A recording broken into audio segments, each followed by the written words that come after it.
Click, click, boom. What's going on, faithfuls? The Nothing But Niners crew is back, man. We are live. We are lit. We're ready to have some fun. The 49ers just routed. They trounced. They annihilated the Green Bay Packers, and we are here to overreact, guys. Now, I do have to go through the formalities. Hopefully, I have my voice for the entire duration of the show, but this is your first time here on the Twitter, YouTube page. Make sure you hit that like and subscribe button, guys. Turn on your notifications so you know exactly when we're going live. We try to let you guys know ahead of time. Sometimes we can't. We bring you live direct, so make sure you got your notifications turned on. Make sure you guys check us out on our social media pages, our Twitter and our Snapchat. We're going to start there. It is Nothing But 9ERS. Make sure you guys give us a follow over there. We have Facebook and Instagram as well. That handle is Nothing But Niners, spelled all the way out. No numbers in there anywhere. And if you forget anything I just told you, it's okay. We got you covered. Hit up the website, guys. www.nothingbutniners.com. That is the place to be. It's your one-stop shop for any and everything concerning the 49ers from us here at Nothing But Niners. If you guys want to, you went to the game. If you took pictures with the enemy, you got some cool pictures with you and a Packers fan. Did you eat their cheese? Did you eat their cheese today? Send us those kind of pictures. If you got your dogs dressed up, if you guys have your car decked out, if you have your office space all 49ered out, send us those pictures. You guys can shoot them to us in an email along with your questions, comments, concerns about the show, any kind of feedback. We appreciate that to nbniners@nothingbutniners.com. That is nbniners@nothingbutniners.com. I am your guy, 49ers Mike _NFL, and my homeboy Nick is in here, 49er Faithful 365. Bang, bang, Niner gang. Bang, That's right. bang, Niner gang. Bang, Awesome. bang, Niner gang. Let's go. Let's go. Nick, this team is – wait. We have more formalities to go through. This has become a formality. We're 10-1. We've done this 10 times already. We have a formality to go to, man. We got to raise this cheers. It has been a tradition that we started here since Gold Bar reached out to us and endorsed us. So this is your guys' shot of right here, your Gold Bar whiskey. This is to another victory, baby. Cheers, Nick. Cheers, everyone watching. Cheers. Boom. Salute. 10-1, baby. 10-1.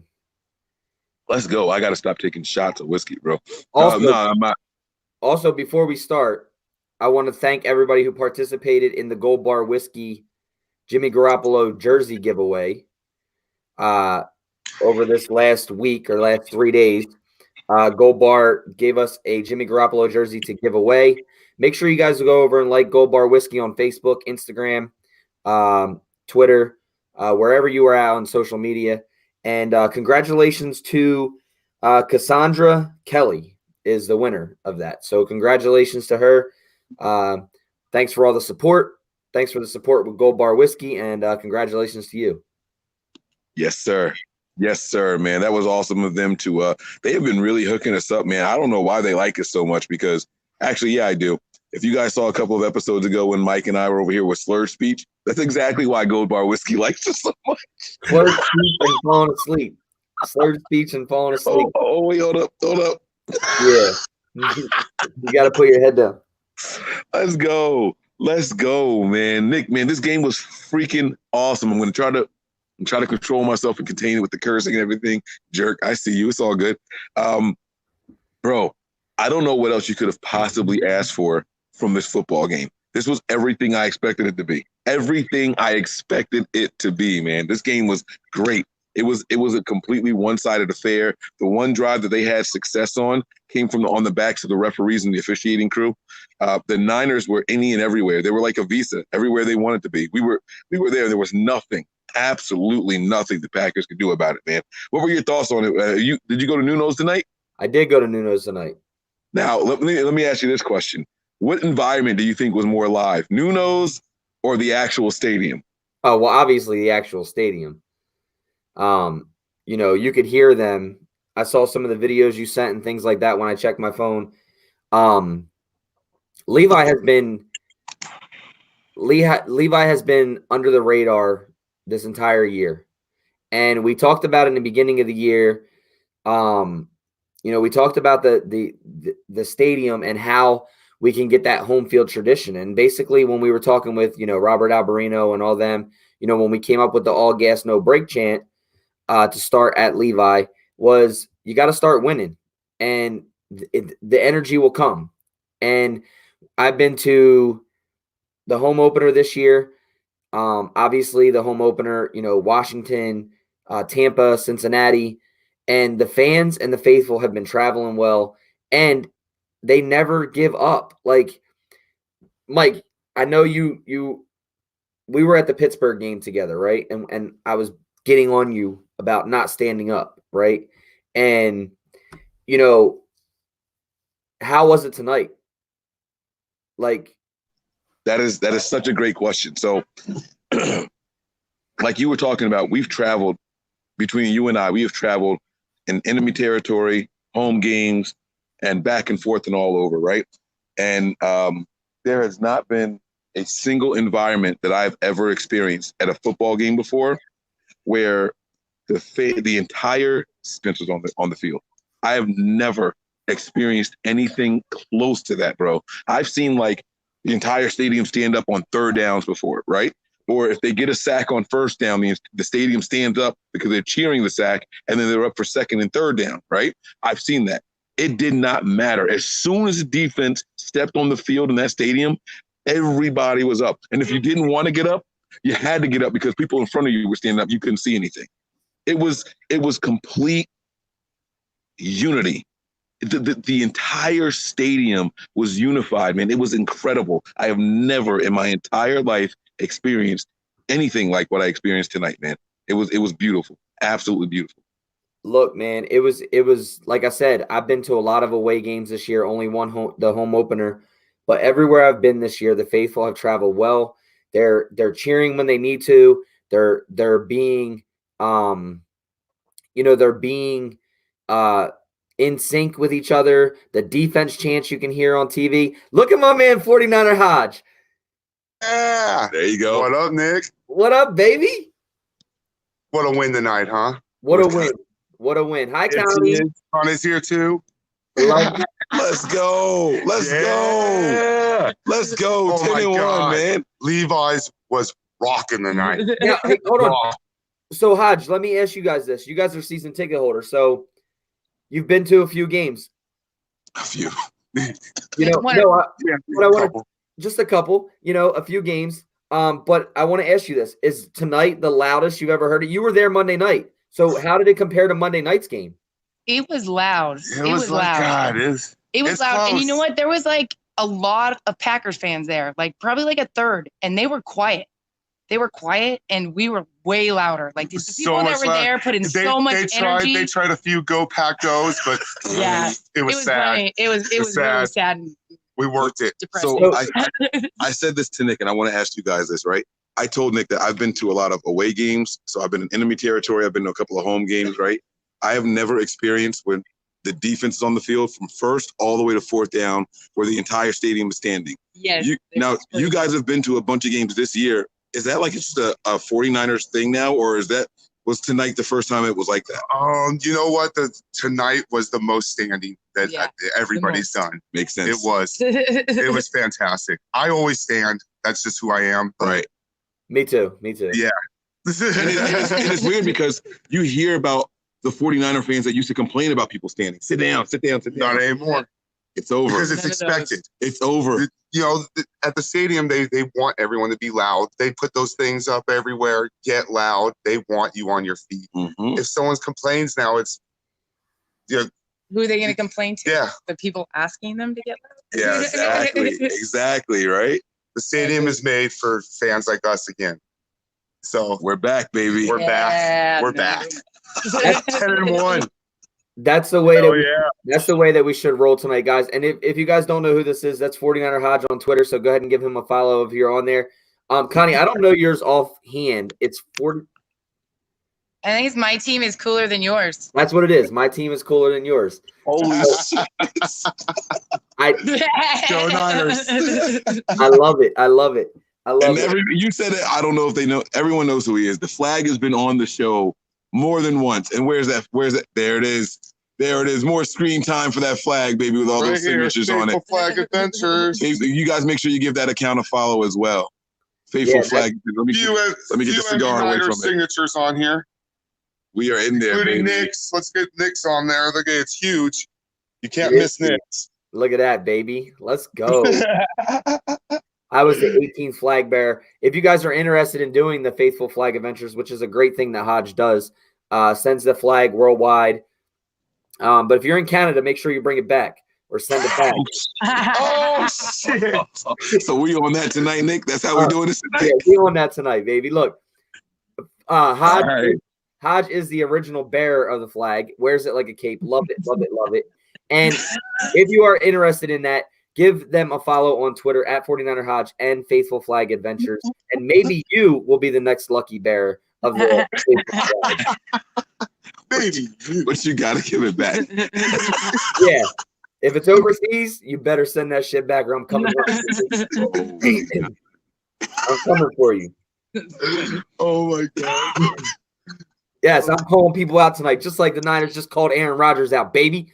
Oh, Aaron Rodgers. Did you see my tweet, Nick? Tell me you saw my tweet. I have not. He snatched his soul tonight. Bro. He snatched his soul. He ended the game on the bench. Yeah, he definitely did. Soul snatching. Go Niners. They took him out for his own protection, bro. For his own protection. They had crazy. To. That's great. They had to. That's great. For its own protection. That's amazing, right? So tonight we got the run game going. Jeff Wilson Jr. is just a freak when he scores or runs the ball well. Raheem Mostert had a really, really good game. Tevin Coleman had a decent game, but Jimmy Garoppolo stood out to me the most tonight.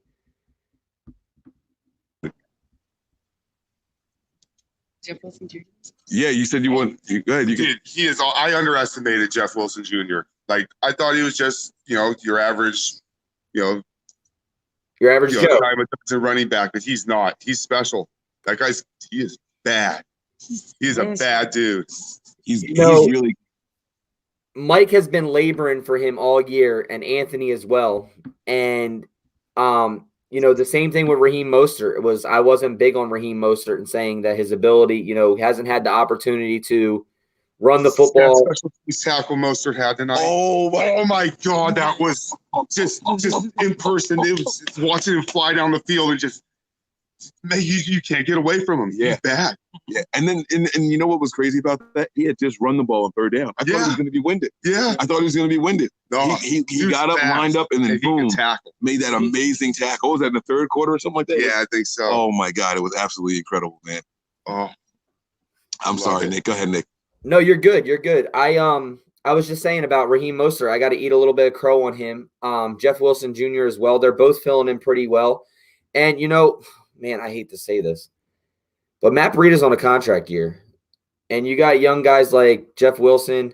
And obviously, I'm not saying that he's going to replace Matt Breida yet because he hasn't really had a whole role in this, but he has ability. He has that ability. And the biggest thing that stands out to me about this team is, man, no matter who goes down, the next person up is there and going to play just the same way. So, you saw Justin School come out tonight and get pulled. And Kyle Shanahan said that was part of the game plan. I don't know if I believe that. Wait. So I did not get to see any pressers tonight. I heard 2 interviews on SiriusXM while I was in traffic heading back to the hotel. And Kyle Shanahan was not one of them. There were exclusive SiriusXM interviews with Mostert and Jimmy Ward. So you're telling me that Kyle Shanahan went to the microphone and flat out said that it was part of the game plan to bench Justin School? He said that they had it in their mind to rotate those guys and ended up he didn't say it. He said he didn't even realize they made the change at first. Joe Benton, the offensive line coach, made the move, and that they were planning on giving both time to Justin School and Daniel Brunskill tonight. I don't believe it. Justin School got work tonight, in the beginning of the game. Bro. But Daniel Brunskill came in clutch tonight. Darius Smith owned Justin School all night long. And nothing he could do was stop. Well, for the first 2 quarters. Hold on. Nick, Connie, I don't know if I can get this to show on here on camera. I love it. Can you see it? Can you see it? Yeah. Hold on. Oh wait, let me put it back up again. Hold up. Shit. She's biting the cheese. Go Niners! Yeah. Let's go. Oh, You have to email that to us so we can put it on the website. You have to. Okay, NB Niners yes. at nothing but Niners. Yep. Just email it to us. Oh my God. That is great. Look, like she said, man, my team is cooler than yours. So let's go. Let's go. That's awesome. Connie, you are the best, Connie. I love it. Thank you. I love Nick, it. I'm ready to talk some shit, bro. I know you want to be like nice. You want to, we want to do a breakdown and all that stuff. Nick, come on, man. We have to do it for ourselves because the national media is not going to do it, bro. Come on, man. This team is for real. That's we are legit. You don't think they're going to? No, they're going to say that the Packers are coming off a bye. They were cold. They had to travel. They left on Saturday instead of Friday, and they messed up the time. Come on, you know the excuses that are going to come, Nick. They're going to give us all the excuses in the world. And listen, here's what's going to bother me the most, right? When they start comparing Jimmy Garoppolo's performance to Aaron Rodgers' performance, they're going to say, well, Aaron Rodgers is under duress all night long. So was Jimmy. I don't know how many times he was sacked, 3, 4 maybe, but he was under pressure a lot all night long. Just because his numbers were better doesn't mean that he wasn't under the same amount of pressure that Rodgers was. And so they're going to spin this in a way that it looks like it was the travel, it was the time and all that shit. Like, no, we have to toot our own horn because the national media is not going to do it for us. They're not going to do it for us, man. We have to own this moment right now. This team is the real deal, bro. Jimmy was only sacked 3 times tonight. Zadarius Smith had 1.5. Martinez had 1, and Preston Smith had 0.5. This is how you know Zadarius Smith, even though he only had 1.5, had a way more effective night. They benched somebody, and you don't bench somebody who lets up a sack or 2. He was getting whooped all night long by Zadarius Smith, bro. I wouldn't say all night long. I'm sorry. The first 2 quarters until they benched him.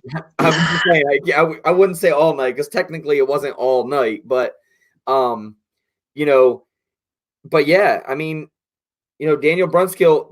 Was a question. Do you remember? This was a question that I asked. But it was opposite. Is when Joe Staley comes back, will we move Justin School to the right side? And we talked about no, we wouldn't do that because moving a guy from the right to the left isn't. And I was like, well, Justin School's the swing tackle. Well, obviously, it looks no. School's not the swing tackle. Brunskill is. Right, but I'm saying in the beginning of the season, before Justin School was the swing tackle, before we brought Brunskill back up. Now it looks to be Brunskill is the swing tackle. I didn't know that Justin School was the swing tackle. I thought he was a left tackle that they drafted, and I thought Brunskill was always a swing tackle behind Coleman, who we lost in preseason or practice or whatever. Yeah. I'll have to look it up, but I could have swore that Justin School was practicing at swing tackle. No, you could absolutely be right. He was a 7th round guy or 6th round guy. Whatever. Once Coleman went down, because Brunskill was on the practice squad, and Justin School was on the regular roster from day 1. So I think he was working as a swing tackle, and then when Daniel Brunskill came up, I believe that they started to change him to the swing tackle. But Daniel Brunskill has got to get he's got to get some credit because he played his ass off tonight. Brunskill filled in admirably. He had a moment or two where I was like, oh, but other than that, he came in and the offense looked so much better as soon as he came in. As a matter of fact, we led a touchdown drive on his first series. At least that's what I remember. Maybe I'm wrong. Maybe it was his second series, but I know that as soon as he came in, the offense looked better. The Packers drove down the field on us with the calls. He came in, 61-yard play to George Kittle for the touchdown. Welcome back, Kittle. Welcome back, right? And then the next drive, I think that was a field goal. The next drive, I can't remember. But let's. Nah, there was no field goals. What? No, that's not true at all. He kicked 3 field goals tonight, bro. Oh, you're talking about Chase. I thought you were talking about the Packers driving down. Oh, no. I'm talking about us. I'm sorry. Okay, Yeah, no. Nick, let's talk about the stats. I know you had some stats pulled up, right? I want you to tell your stats and let me tell my side of the story afterwards, because this was complete dominance. And I'm telling you guys, national media, they're going to say, okay, the Niners. And then it's like, they're going to give us tomorrow. They will give us tomorrow because it's what's fresh, right? And they're only going to give us the first half of tomorrow because then they have to start pumping up Monday night. That's it, guys. We get 12 hours. That is all we're going to get is 12 hours. After that, they switch to Monday night mode, and then that is it. There's going to be, the Niners have to travel to Baltimore. Now they're going to lose because they're going to face a real – trust me, the narrative is going to be very – it's thin in positivity, and it's going to be very wide or long, however you want to call it, Pauls, for the negative, for the questionable stuff. It's coming. So enjoy your mornings. That's all you're going to get of the positive stuff for the 49ers. Then it's going to switch to Monday Night Football, and then it's going to be, now they have to go to Baltimore, the biggest test that they've had all year. Every team that we play is the biggest test we've had all year, and we continue to crush those guys, and then they want to try to switch it up on us. So just be prepared for it, faithful. You guys know what's up. All right. So let's do these stat breakdowns really quick that you were talking about, and I have my version of them, and we're going to discuss them. All right. I don't know how your version is going to be different, but okay. Very different. You'll see. I'll be interested in seeing this. The Packers ran 70 plays for a total of 198 yards. So you were incorrect on those over-unders. What did I say for the over-under? You said over 400 yards. For the Packers? No, I did not. Oh, yes, you did. No. Yes, you did. I am willing to bet my salary. I didn't say over 400 yards on the Packers. Throw for 250 and they run for 130. That doesn't equal 400. Okay, but you weren't at 198. You were still wrong. So I had to get it on the head to be right. All right, that's fine. All right, Aaron Rodgers. I asked you over 400. I'm not going to give you 200 yards under. You would have said way under. But okay. All right, 198. Wait. So you got 198 yards. Yeah. The Aaron Rodgers led Packers only had 162 yards. This is where it's different. I had the breakdown where Rodgers was in and when the backup came in. So this is where we're different. So I want you to do this. I want you guys to understand how much we dominated Aaron freaking Rodgers tonight. So Nick has the overall stats. They had a good drive going with that backup dude. So I want you guys to understand that. They had a good drive going with the backup guy. Aaron Rodgers only accounted for 162 total yards tonight. Go ahead, Nick. All right. The Packers had 5 penalties. 1 turnover. Obviously, that was the turnover in the beginning where we turned into a touchdown. This is the stat that really gets me. The Packers were 1 for 15 on third downs. And this is going to get you even more. Aaron Rodgers was 0 for 14 on third downs, bro. That third down conversion came when our backups were on the field, when their backups were, and Aaron Rodgers already pulled. That's the craziest thing about this. Aaron Rodgers literally could not do a thing without the officials tonight. He couldn't do anything without the officials, bro. We shut him down. This is the best defense in the entire NFL. Patriots be damned. This is the best defense in the NFL, bro. All right. 1 for 3 on fourth downs. I don't know if Aaron Rodgers got that one. Did he? Yeah. Did Aaron Rodgers convert a fourth down? Probably with a penalty. They did. They did get one? They did get I know the Packers got one, but I don't remember if it was Aaron Like Rodgers. I told you before, his 5 best. Oh, that's right. Yeah. They went for like 2 of them in a row. Yeah. Yeah, you're right. The Packers' 5 best plays tonight were all penalties. Did you hear that? That is true. They got a touchdown on 2 bullshit penalty calls. Excuse my language. BS penalty calls on Richard Sherman. The one is you're allowed to, if the quarterback is out of the pocket, you're allowed to push a receiver out of bounds.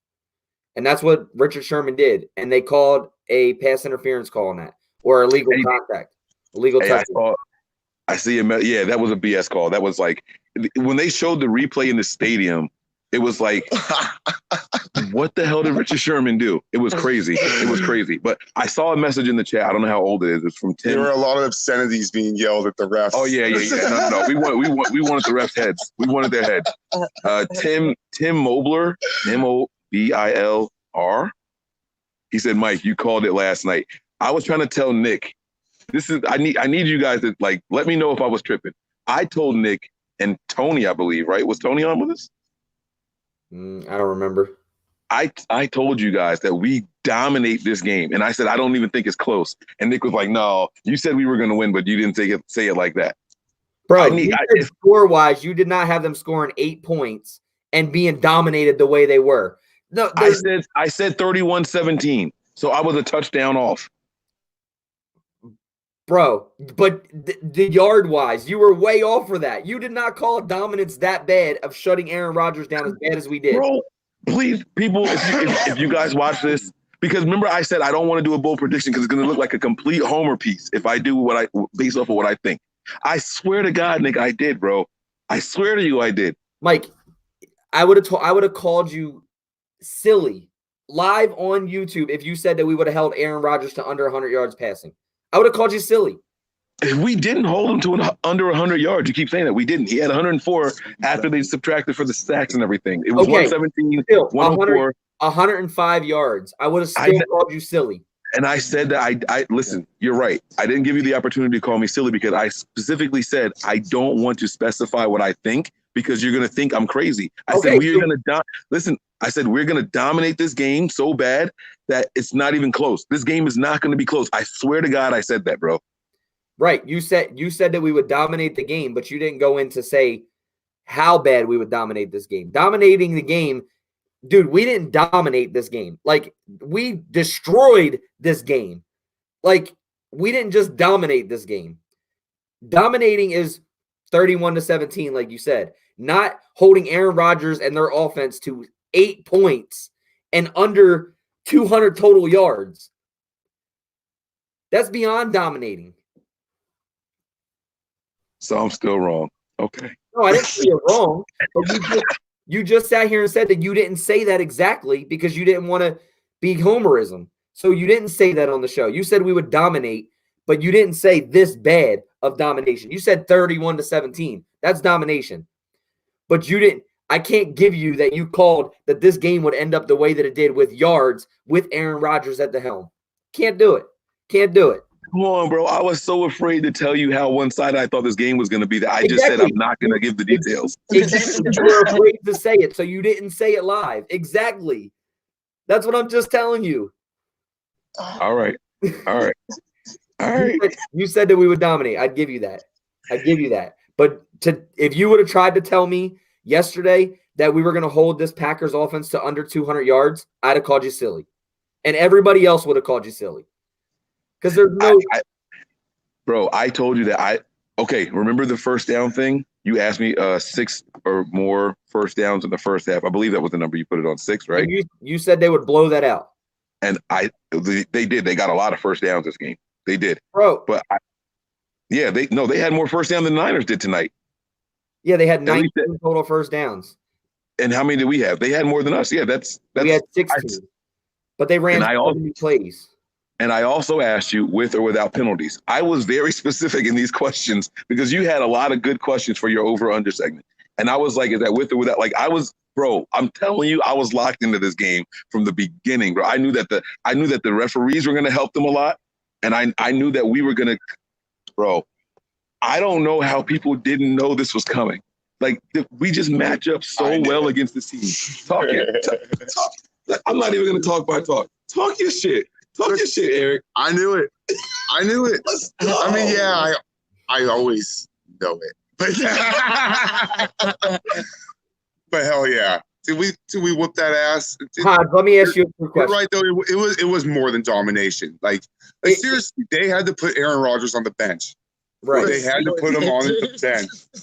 Let me ask you a question. You weren't on the show. You weren't here. If somebody were to tell you that we held this offense to under 200 yards, what would you say to them? Be honest. I'd say that sounds about right because we're fucking badass. No, I want to hear a dead honest answer. I want to hear you really would believe if somebody said that we're going to hold this Packers offense to under 200 yards. Yeah, as long as you don't count their penalty yards, then absolutely. Let me tell you why I believe them. Did you watch the Chargers game? Did you see how the Chargers dominated them? Yes. Our defense is significantly better than them. So if you believe what you saw against the Chargers, then this wouldn't have been hard to predict. That was my reason for thinking like this game ain't going to be close. It wasn't because of, like if you think about the Packers and their record and all that stuff, look, I know that they got 3 wins from officiating. I know that for a fact. I also know that the Chargers dominated those guys. The Chargers beat the brakes off of those dudes. And I'm like, now they didn't dominate them like we did. So let me not use the same wording. But the Chargers beat them. They put it out there, and our defense is significantly better than the Chargers. Like, I'm saying at least twice as good of those guys. So I knew that this team was going to come in here and do what they did. Like, maybe I didn't know 104 yards for Aaron Rodgers. Like, that's a stretch. I'll give you that. I would have. That's all I'm saying is you call we dominate. I would have expected him. But I would have expected him to only throw 150, 175 tops. Like, that's what I'm saying. Now, if you told me that we were going to hold them for under 200 yards, I would have been like, well, if Aaron Rodgers is throwing for 150, no, they're going to rush for more than 50 because they're a run first. Like, they're trying to incorporate. And I said that. That's all I'm trying to say. I said that on the show. I said that they have been trying to do what Shanahan is doing here with LaFleur. They want to be a run first team. And so I think it's going to be a little bit more of a balanced attack. What I didn't expect was for us to get out to an early lead as big as it was, Mike, and then have to throw. So if you have to throw. Hold on. They had more rushing yards than they did passing yards, bro. Yeah, they had. Yeah. But bro. But that's what I'm trying to say. I asked you over under of 130. You said they would be over 130 yards in rushing. So to say that you would have thought they dominated the way they did is incorrect. But I said that they would bust a big one. That was how I came up with that. Remember, I said I think they catch a slip and they get one big one. They never got the big one tonight, bro. Yeah, and they still had 115 yards on the ground. Right. So how am I wrong? How do I say over 130 with the big one? You tell me there's no big one, and then I'm still wrong. Because you still said Aaron Rodgers would throw for 250. I never said 250. Yes, I never said. You said over 250. I'm going to go back and watch this. I know you are. I'm serving a crow. I am serving crow, bro. I am serving crow, bro. I'm telling you right now, I'm serving crow right now. You said that they would have over 400 yards offensively. Bro. Not 200, under 200. You are King Petty. I swear to God, you are King Petty. I'm giving you straight credit for saying dominating, but I'm saying that if you're going to sit here and tell me until you're blue in the face that you would have called that we held them to under 200 yards, I'm calling you a liar. That's not being petty. That's being realistic. You would never say, you can go back and say, look at the Chargers game, look at this game. No, you still would have never said, nobody in their right mind would have guessed that we held Aaron Rodgers and his offense to under 200 yards. Nobody. Let me ask you a question, Nick. Let's overreact. Let's live up to the name of the show. Is there a team in the NFL better than the 49ers right now? Nope. No. Record-wise, no. No, don't you do that bullshit, Nick. Don't you give me that record-wise bullshit, bro. Who's better than us? Who's better than us? I'm just messing with you. Relax. The Patriots are 10-1. Are the Patriots better than the 49ers? No. Is there a team in the NFL better than the 49ers? That's my honest. I want you to give me a real. I want you to overreact with me, but I want you to be real also. As of right now, no. There's not. Don't tell me because of record.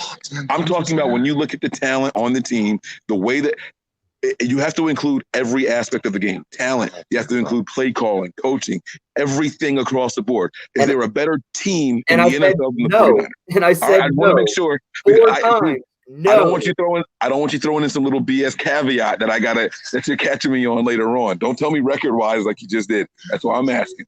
Well, okay. Obviously there's nobody better right now in the NFC. Like the AFC, Niners, you can look at records, but the Patriots aren't better than us. Are the Niners going to win the division? Are the Niners going to win the division? Yeah. They should. That's not what I asked you. They should. I can't read the future. They should. Oh, Nick, who's beating us, bro? Come on, always faithful. Where is the loss? Tell me. You're Mr. 365 all day, every day. Where is the loss coming, bro? I'm still worried about the Ravens, bro. If you're not worried about the Ravens, then you're not watching how we control quarterbacks outside the pocket. Name me one defense the Ravens has played as good as the 49ers. You can't. I can't. You're absolutely right. You're absolutely right. You're absolutely right. Because they haven't played us yet. We're the fucking best. We're the best. Exactly. Did you?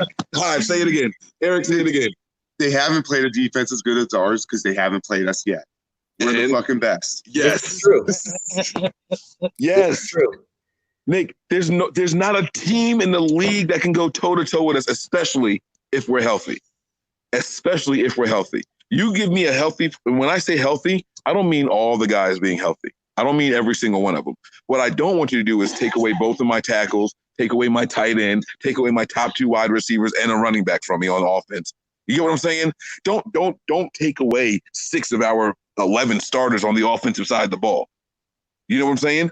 Do you take away 1 or 2 of those guys and 1 or 2 on defense? There's not a team in this league that can go toe-to-toe with us. And I don't care if we're on the road or at home because there's 2 things that travel well, defense and the run game. We got both, bro. There's nobody that can mess with us. I wouldn't say the run game travels that well, to be honest with you. I'm being serious. Tonight, over the last 4 weeks, tonight was the only night we had a good run game. And that's blatantly the truth. You can't sugarcoat that shit. But I can explain why. I can explain why. You had an injured Juice. You had Kittle out, which affects blocking. It affects coverage. And you had injured starting tackles. The 3 weeks before this, it was without or injured Joe Staley or no Joe Staley. Like Mike McGlinchey was injured and all that stuff. Bro, all of that stuff made a difference. How many times did you complain about Mike McGlinchey tonight? I didn't really complain about him a lot tonight. He's back, bro. That's my point, Nick. Yeah. That's my point, Nick. They nobody can mess with, bro. I'm so ready to overreact, Nick. Bro, I'm gonna go get the 49ers Super Bowl tattoo. I'm doing it. I'm gonna be that guy. I'm gonna go out there and be that guy that gets the 49ers 2019-2020 Super Bowl championship tattoo. Let's do it, bro. Let's do it, Nick. Nobody can stop us, bro. Don't do it. Bro, you know how superstitious I am. Don't do it. Because then I'm blaming it all on you, bro. Oh, I hit the wrong button. I was trying to go on mute. My bad. Nick, nobody can stop it, man. No, for real. Let's dig into this game tonight. All jokes aside, we had some fun with that, messing around, joking back and forth. But let's really dig into this game tonight because I want to finish going through these stats. 1 for 15 on third downs, 1 for 3 on fourth downs, 23 for 37 on passes, 81 pass yards, 1 passing touchdown, 28 rushing attempts for 117 yards, 0 rushing touchdowns, and time of possession, they dominated us. 35-16 to 24-44. They had the ball 11 minutes more than us tonight and still couldn't do anything with it. So let me ask you this question. How did the 49ers put up such a dominant performance on the scoreboard when we didn't do it statistically? All right. How did we do it? Yeah. Basically, there's an answer. Yeah, it was scheme. That we had big plays tonight. Yeah, there was one drive that was 2 plays and it was a touchdown. Big plays equal yards. What were the total yards for the Packers and the total yards for the? I know they had 162. Well, that's with Rodgers, but what do we have in total yards tonight? 339. 339. So it was efficiency, and we didn't have the ball a lot, so we scored when we got the ball, right? But it was field position, bro. Their punter. Yeah, their punter. Let me see what their punter averaged. I don't even know. Their punter shanked so many punts tonight. Not only did he shank a lot of them, bro, Mitch was on it. Even Mitch Wisnowski's bad punts bounced for another 15 or 20 yards tonight. Like, I've never seen anything like that. And I saw him warming up during the pregame thing, right? I'm on the field watching him warm up, right? And I'm like, what is he doing? Like, he was kicking like really weird kicks. He was angling them and all that stuff, but they were all bouncing forward. Not a single one of them was bouncing backwards.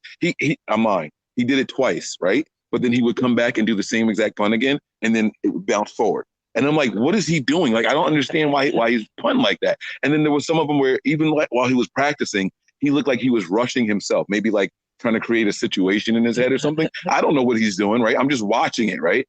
And this guy, I'm like, what the hell is he working on out here? They all bounced for extra yards, the ones that looked like they were bad.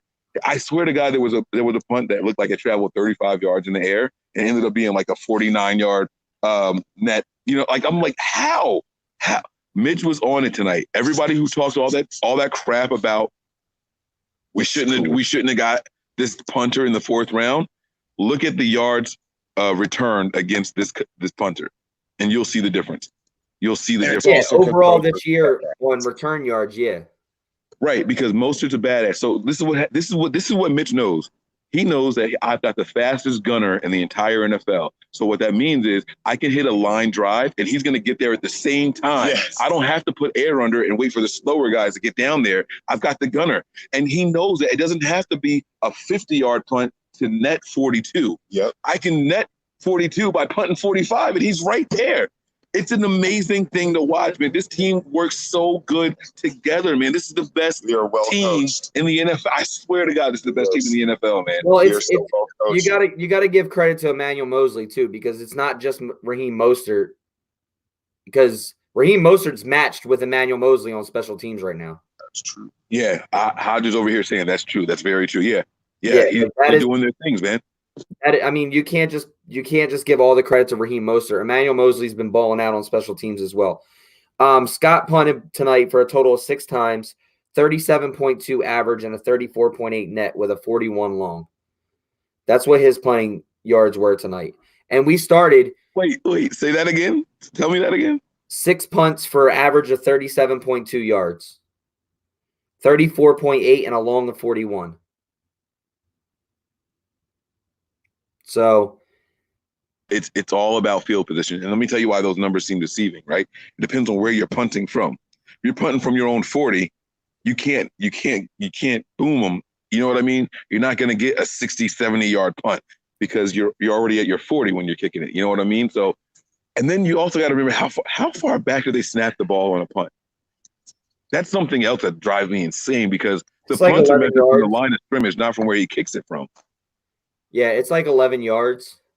It's only 11. That's still a lot of distance. So it's add 11 to all of those. Come on, man. This dude is phenomenal. This guy is great, man. And he's kicking based off of what his coverage unit can handle. He's not kicking based off of, let me just boom it out there and hope for the best. It's his coverage unit. He's doing angles. Like, oh my God, man. I freaking love it. I love it, man. And yes, and you know what the most impressive thing about tonight was, Nick? And I'm getting away from the punt and all that stuff. We did all of this without Emmanuel Sanders. Without the best offensive wide receiver that we have, this team put up. I swear to God, I thought that was a leaf blower guy. He followed me twice this morning. I don't know if you guys saw the other show, but I'm sitting out here and I'm having a cigar. I swear to you, there were 4. I counted them. There were 4 leaves over there, right? This guy comes out. He looks at the leaves. He walks away, right? He comes back with an extension cord and a fucking leaf blower. And he blew the 4 leaves over there in the corner. So just while I'm in the middle of a show. And like I'm on mute, like looking at this dude, like, what are you doing? Like you couldn't just move. Mike has issues with bugs, gnats, bees, blowers. And so then finally I move out there because I finished smoking. I don't know the walls out here, so I'm afraid to not smoke here. I don't want to go over there. Right. So I go and I sit out there on the sidewalk. He comes walking past me twice. I don't know if he's just like, people in the chat were like, oh, he's a Packers fan. He's fucking, he's messing with you. He's messing with you. You know what I mean? I'm like, maybe because, and then this morning we're in the lounge. I got my family in the little common area over here with the microwave and the TVs. And he's like just walking in and out, just hi. Maybe he's a fan of the show. I don't know. Maybe. You know. And this show has a bigger audience than what I expected. I handed out a couple of cards tonight, right? And people were like, "Oh, you're Mike?" And I was like, "Yeah." I'm like, "Yeah." Like, it's amazing to know how many people recognize. Like, I guess I look different in person. I don't know, maybe, you know, but like handing out the cards, like, I handed them out to the people next to me. Like literally everybody surrounded me. Well, you don't have the Coolio going on tonight. Yeah, that's the thing. Like it's all like locked down, right? So I don't look as crazy. And he's like, yo, 2 of my buddies are already subscribed to your channel. I just gave them your card. They're already subscribed. Like, what's up, man? Like, I'm like, all right, how you doing? You know, they're taking selfies and stuff. It's so cool, man. This fan base is united right now. I've never seen such unity in this fan base. Like we argue about ourselves, like it's different than how it was last year even or the year before. When it comes down to, there's just nothing but high fives in the stadium. High fives everywhere. Like everyone loves everyone. It's fantastic. It's like I said, man. Why I make this drive every damn game. Because I just love being with the fans. Camaraderie. I love it. Yeah. The best thing about it is it's not just there this year. It's all over this year. Yep. Faithful everywhere. Taking over Washington's mezzanine was with the 6-0 chant was amazing. Yes. Like, even in Cincinnati, it was all a sea of red there. Tampa, we took over Tampa. We took over Cincy. We took over Washington. The home opener was good. We took over Tampa before we even won a game this season. This is true. Think about that. That says something about the faithful. That's what it's all about. Miss Debbie says, "What's up, Hodge?" Oh, I love you, Miss Debbie. Oh, that is my Debbie. girl. I love you. Honey, say hi to Miss Debbie. Hey, Miss Deb. That is my girl. Miss Debbie, hey, I want to apologize to her. I wanted to look for her today, pregame stuff, but I had pregame field passes, and when we got there, the lines were so long that I didn't get a chance to tailgate. I had to get the field passes and get to the field right away. So I did not. Hello. Did I leave that open like that? No, someone did. Oh. So I saw a question here. He is wide open. Oh, someone knocked over the trash can ashtray thing. Oh man, sorry guys. I'm sorry about that. I see a question here asking how many sacks did Bosa have, and he only had one. He only had one, but that's the thing with these numbers, right? You can't look at just the box scores. You can't look at just the numbers because Bosa was all over Aaron Rodgers tonight. And I'm not exaggerating at all. Even when he didn't get him, he was flushing Aaron Rodgers straight out the pocket, and there was nowhere for Rodgers to go out. There was a play where there was a flag thrown, and I thought it could have been intentional grounding. It ended up being a holding call. But Rodgers flushed out to his left. He tried to run away from Bosa and around him. He went to the left. He threw it away. There was not a single receiver anywhere in sight. Nope. And so they threw a flag, and I was like, oh, it's going to be intentional grounding, but it ended up being a holding on that play. I think it was DJ Jones that got held on that play. Like it was – he had no time to breathe, none at all. And that's why I tell you guys you can't just look at the stats like that because Zadarius Smith is going to look like he only had, what would you say, 1 sack, 1.5 or something like that for him? Yeah, but Zadarius Smith was all over Jimmy Garoppolo tonight. Like all over it. Zadarius Smith alone got Skule benched. That's just a fact. Him by himself got him benched. So you can't just look at the box scores. You can't just ask how many sacks did he have.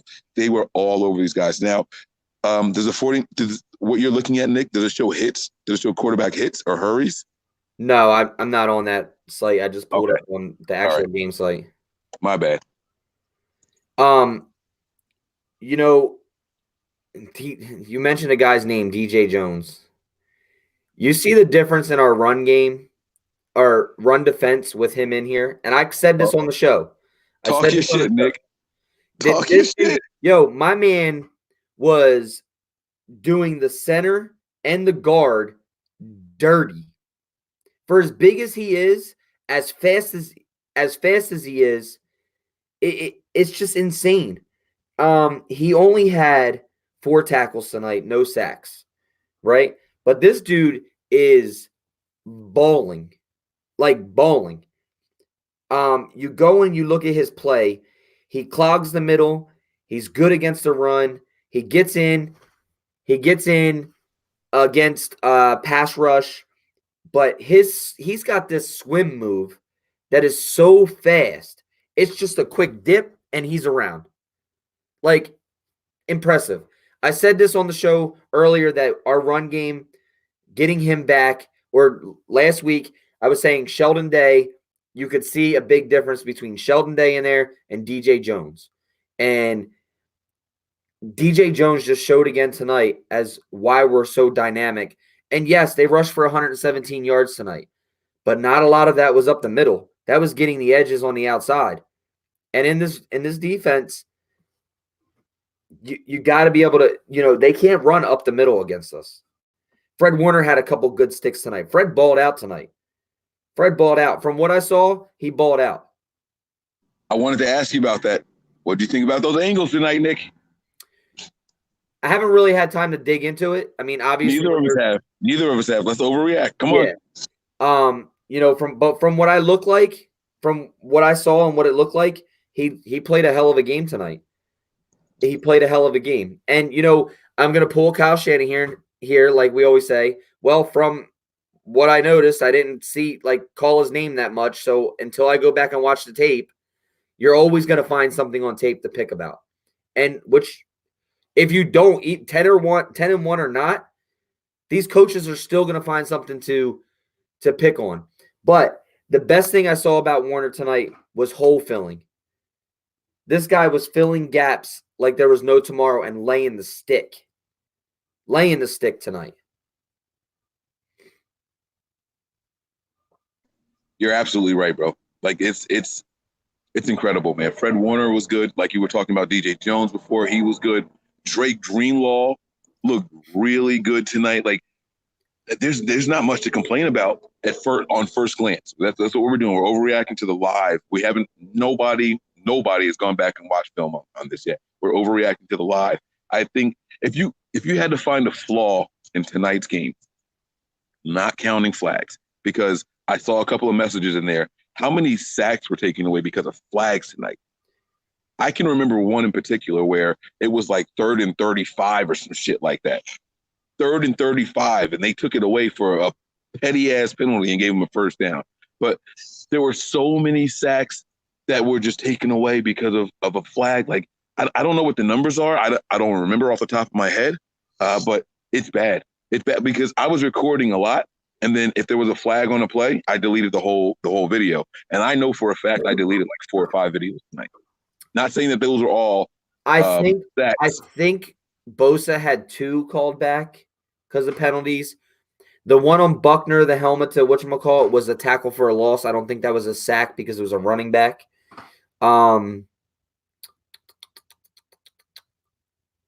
That's the only 3 that I can think of that were called back. 2 on Bosa, 1 on Buckner. Faithful, go out there and buy your tickets for Miami. Make your reservations. We going to the bowl, bro. We're going to the Super Bowl this year. My God. Like Nick, you're right. Everything you're saying is absolutely right. They can't stop us, bro. Even the Zebras couldn't help the Packers tonight. They couldn't. They couldn't. A mortgage out on my house for Super Bowl tickets. Yeah. This is actually a good comment. And JR, appreciate you, man, with the $4.99. He says, how about our defense in the secondary now that Akello is back? We're loaded back there. Watch out. I want to touch on this because this team played so much man-to-man tonight compared to what we played all year. We played so much man, and that really helped this defense tonight. Emmanuel Mosley balled out.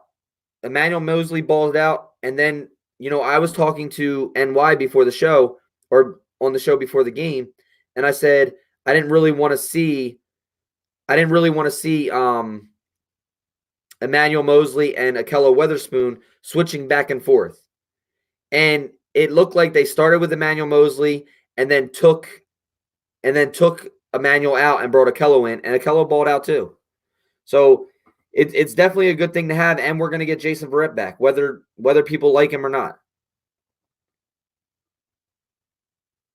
These guys, bro, Nick, I'm so excited over here.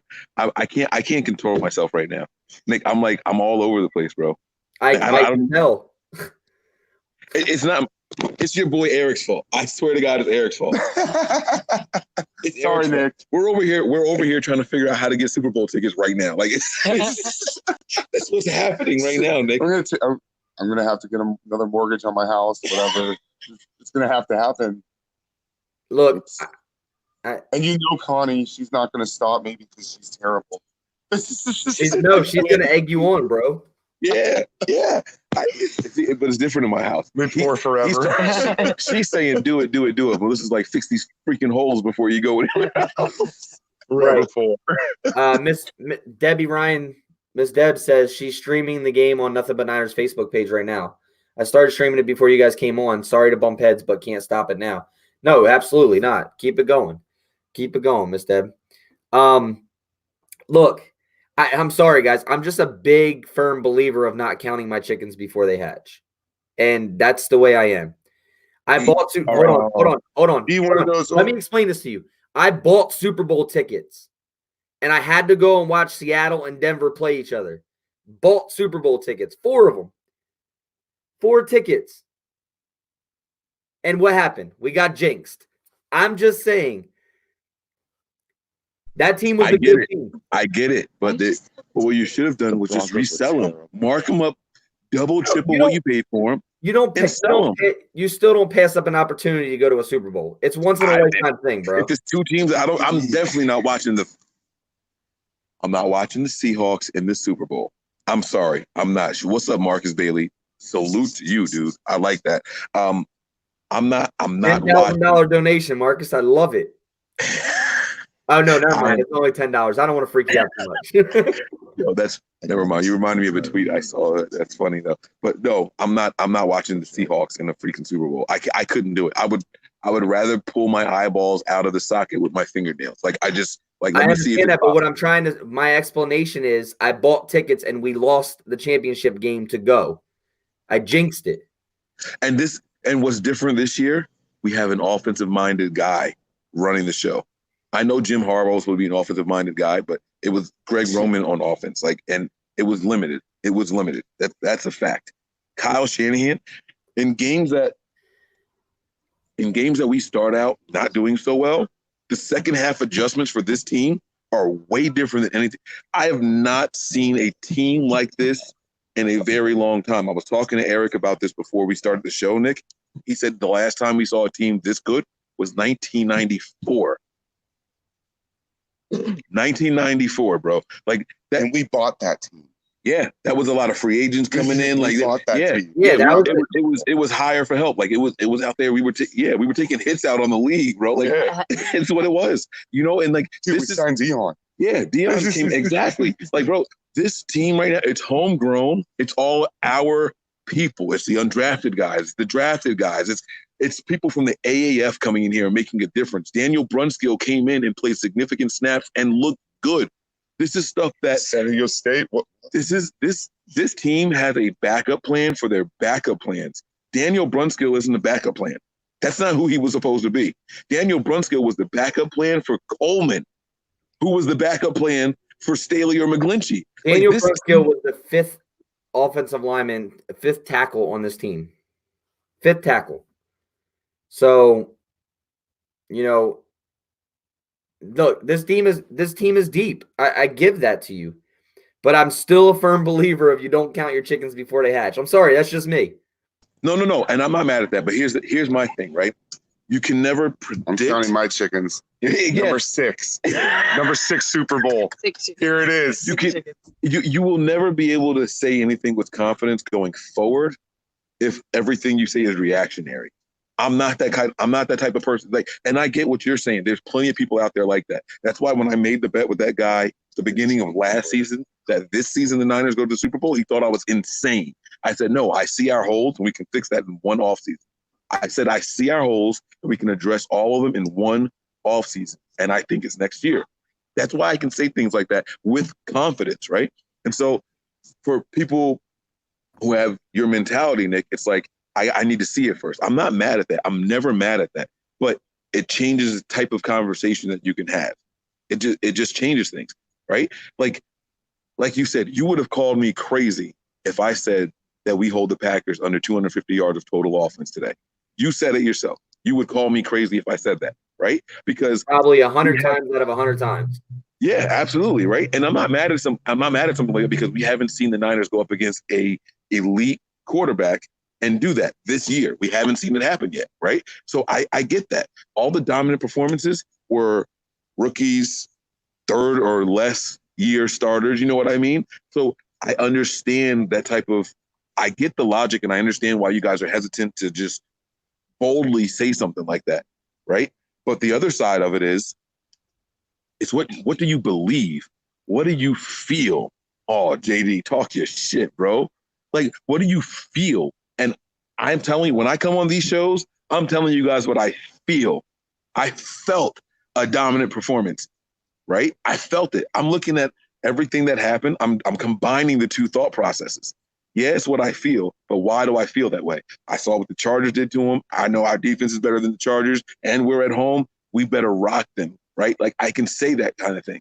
But if you sit here and say, Mike, we haven't played an elite quarterback, Aaron Rodgers is literally a top 5 quarterback in the league. We haven't played a top 5 quarterback except for Russell Wilson, and he beat us. I get the pause.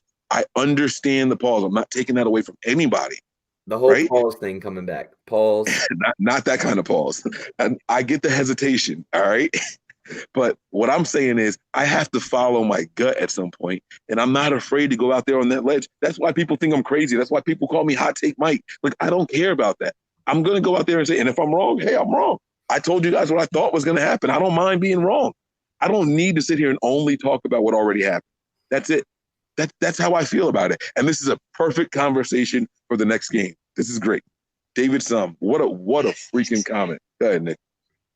Yeah, I mean, you know, like I said, I'm not hating on you for that. I'm just not the type of person. To me, I'm kind of like the players right now. It's not, you know, you heard George Kittle, you heard Richard Sherman talk about it. We're not looking forward right now. We need to look at game by game because there's still a lot of football left. And you can, you know, the NFL to me is you have to be able to stay healthy to win football games. Whether it's talent on your first tier, your second tier, whatever it is, you got to have good coaching, right? You got to have good coaching. You got to be able to move the football offensively and defensively. What was killing us last year? What did we lose games for last year? We couldn't finish, right? We couldn't. We went out. We got that. We started to be able to finish now. But we still have 5 games left, 5 tough games, 2 division games, a top-of-the-league quarterback in Drew Brees and offense with Michael Thomas. Baltimore has been destroying people offensively with what they have and Lamar Jackson, and their defense is really, really good as well. You know, so to me, I'm not the type of person to count chickens before they hatch. This is a dominant win. This is a good statement game for the Niners, but we have to take that into next week. You have to. All right. Let me skip next week for a second to try to understand your mentality a little bit better. Let me skip next week. Do we beat the Saints? I think we can, yeah. No. I think we can. Go on, yeah. It's a week. Well, I don't understand why you just want me to say yes. I'm not that person until that week. No. Listen. And I'm not shitting on you at all. I don't want you to think that's what I'm doing at all, right? And I know you just told me I can't count my chickens before they. I know what you just said. I understand what you just said, right? But here's the thing, right? The reason I asked my question the way I did is because the Saints' last 2 games, they got dominated by the Falcons, and they got exposed to, even though they won, they got the win, but barely, right? You can't tell me there's not a formula to beat the Saints, and we can't do it. Oh, that's what I'm trying to say. I'm not saying that we can't. I didn't say that we can't. But you said we should. I want you to tell me we will or we won't. I'm not going to do that. It's 2 weeks away. I'm not going to do that. We're going to beat I'm going to curse.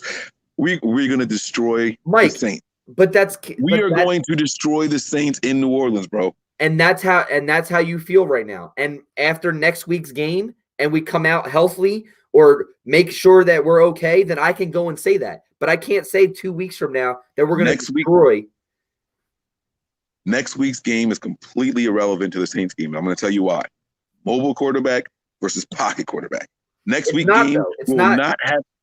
Mike, how's it irrelevant? If you come out of next week's game with 4 injuries that are key, you can't call a win in New Orleans. It's not irrelevant. You have to play this first game first. So then let's play it out. You pick the 4 injuries that you think will affect that game the most, and let me tell you if I think we have a way to counter it. No. You pick any 4. You said 4. Pick 4 injuries right now. You give me 4 injuries, any 4 names, and I'll tell you if I think we have a counter for it. Fred Warner. Eric is saying, "Look, Eric, no, don't do it. Don't do it. That's a jinx." He's saying you're going to jinx us. No. Fuck that. Just break the egg. Just break. You just dropped the F-bomb. And I said sorry, but you guys are sitting here talking about buying Super Bowl tickets and jinxing, but you don't want me to give a player that's going to get hurt because I want you to. Eric is saying don't do it. So come on, we're going to overreact together. Come on, let's do it. Give me a name. that you think that the Niners can't. Well, whatever you think. Give me an injury, and I'll tell you if I think the 49ers are capable of handling it. Fred Warner. So if Fred Warner is down, that leaves with Dre Greenlaw as the Mike, right? Aziz as the Sam or the Will, and then Elijah Lee or Mark Nazalcha. Lee. It's going to be Lee. It's going to be Lee, right? Okay. The linebackers aren't that important though in the system. Stop it. Stop. Hear me out. Let me explain. I know how crazy it sounds, right? It's about the defensive line getting to the quarterback and stopping the run or playing their gaps. And then it's the secondary. Those are the two important parts of this defense right now. Right now. Exactly. Look, come on, Deb. I don't know who this person is. I know they're not Wonder Woman, but I love their comments. Every time they comment. Because she loves you, hates me. That's why. Is that why I like her so much? That is exactly why you like her so much. that might be why. I'm not going to take that away. That might be why. Maybe she sides with me a lot. So she loves you, or he, whatever it is. I don't know what it is. That's the purpose of the show, guys. Listen, if you are a long time subscriber to the show, you know we overreact here. Then we go back, review film, and then we come back with real breakdowns. We do that later on. So she understands the premise of this show. And right now, the way I feel, there aren't 4 injuries on this team, including Jimmy Garoppolo, that can stop us from beating the Saints. Because I think our defense is good enough. I think listen, we lost Akello tonight, right? Akello didn't start. Then he got worked in. Then he got injured. And they put Mosley back in. And Mosley and Akello balled out in the same game. You can't give me 4 injuries that tell me that on defense, we can't stop the Saints. The blueprint is there. Drew Brees has a noodle arm anymore. You stop the run, you stop the Saints. You man up on those guys, and they can't do a damn thing against you, bro. Whether they're at home or they're on the road, it does not matter. You man up on those guys, you pressure Drew Brees, that game is over. It's over. And the Niners defensive line, we did tonight, all those sacks. How many sacks do we have tonight? 4 sacks, 11 hits on the quarterback. God knows how many hurries. It was without D Ford, bro. That was without D Ford. There's no injuries that we can't overcome, bro. There's none. They don't exist. They have built this team so well right now that the league doesn't know what to do with the 49ers. It's our year. We're going to beat the hell out of the Saints, bro. We're going to dominate the Saints. I'm saying it now, and we're not even there yet. Right. And you're overreacting in a good way, and I'm overreacting as to what could go wrong. So that's the way that it is. That's the way it is. I can't agree with you. For the show purpose, I can't agree with you at all. So I said Fred Warner. I don't agree with you, as in we wouldn't lose a lot on this defense because the linebackers in this wide 9 are the most important on the field in a wide 9. And we saw Greenlaw playing the mic tonight. He did fine.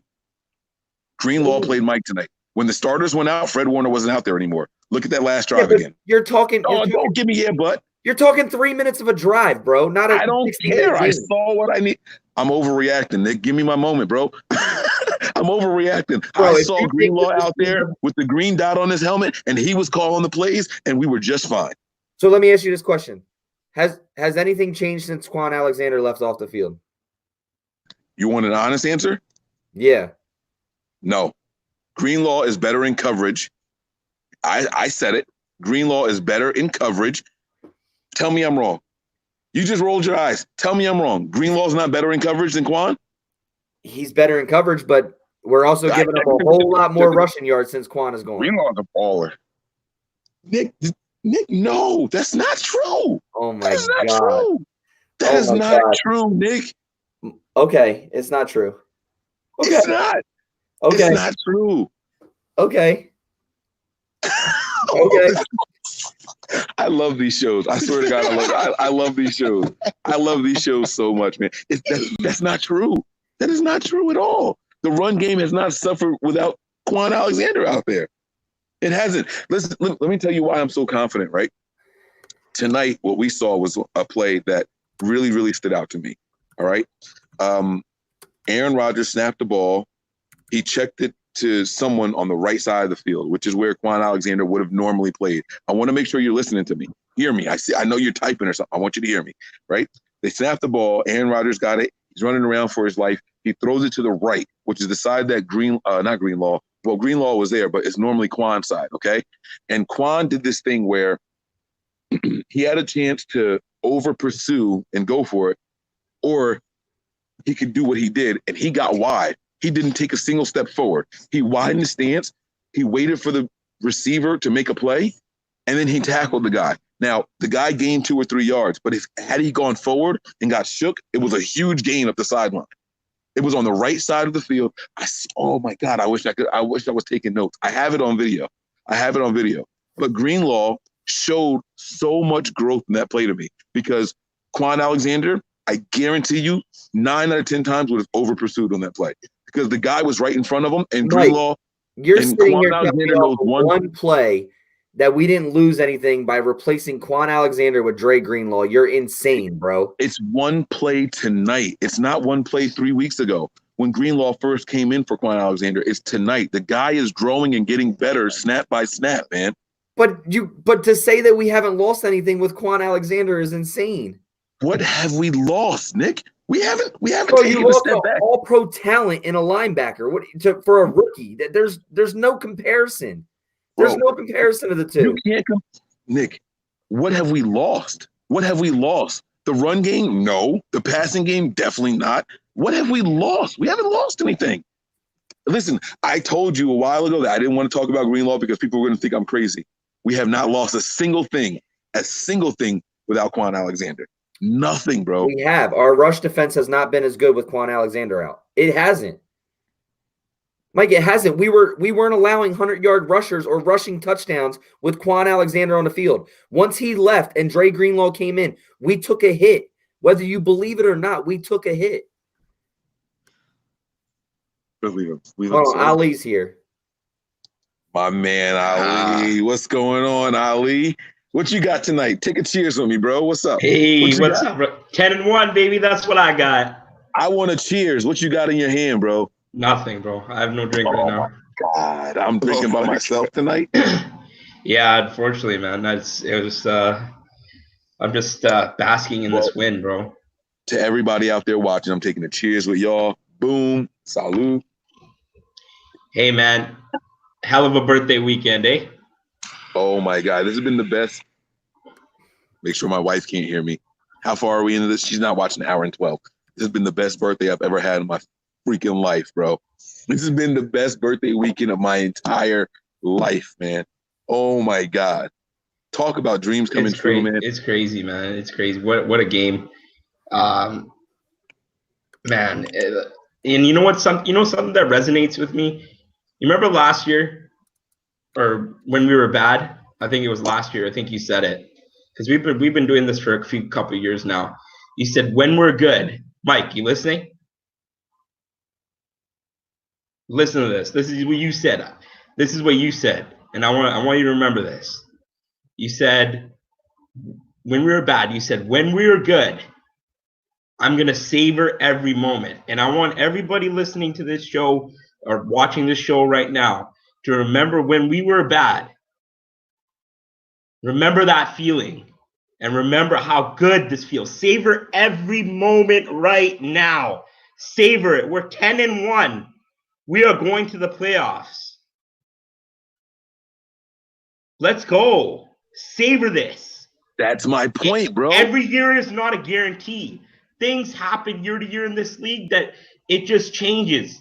It just changes. Things. Your season can go from here, where you're up here, to here from one play, from something happening.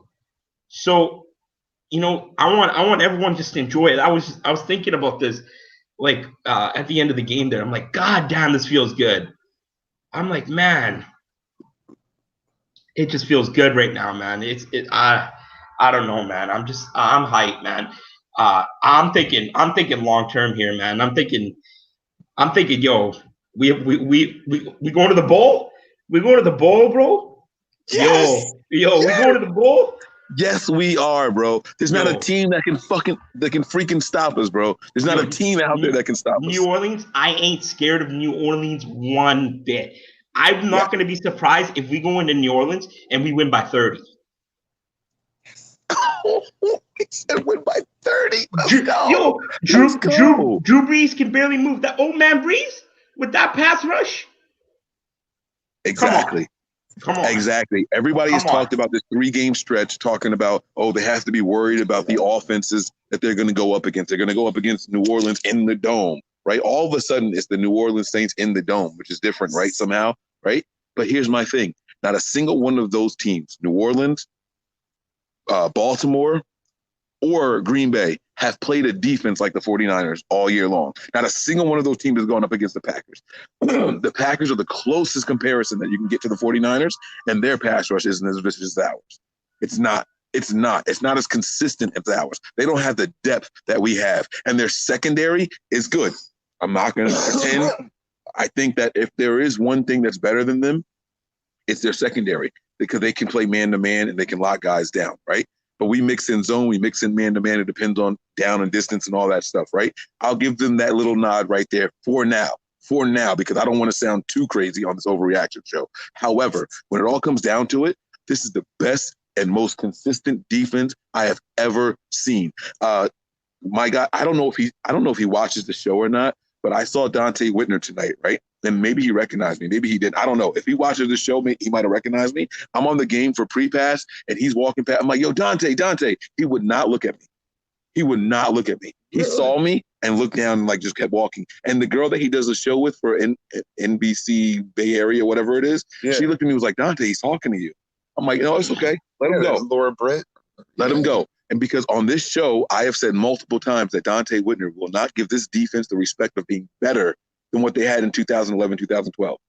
He won't do it. I've listened to him in podcasts. I've watched him on post-game shows and all that. And they always ask him, Dante, compare. He's like, yeah, but they're not as good as us. I'm like, bro, our best pass rushers were Justin Smith and Alden Smith. And without Justin Smith, Alden Smith vanished. If you were him, would you want to say someone was better, though? No, but it's badass. They had Deshaun Goldson at the game tonight. Yeah, that's what that was cool. But you have to be honest with yourself, right? This team has suffered the loss of so many pass rushers, and the pass rush remains a constant. It's a consummate part of this defense, regardless of who's out there. We didn't have D Ford tonight. A lot of it to Bosa is so disruptive. That's what I'm saying. And play. Even when you take Bosa out, you have to do it with 2 or 3 guys, which opens up stuff for other people. Yeah. Listen, this is the first time the 49ers. And here's the scary thing. Nick Bosa is a rookie. That's scary, bro. That's scary. That's scary, yo. He's doing this in his first year. He's dominating like this.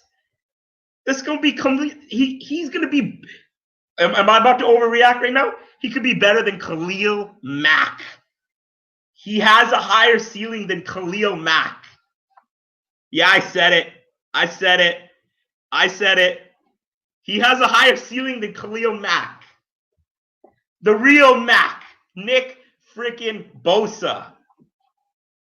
Let's go.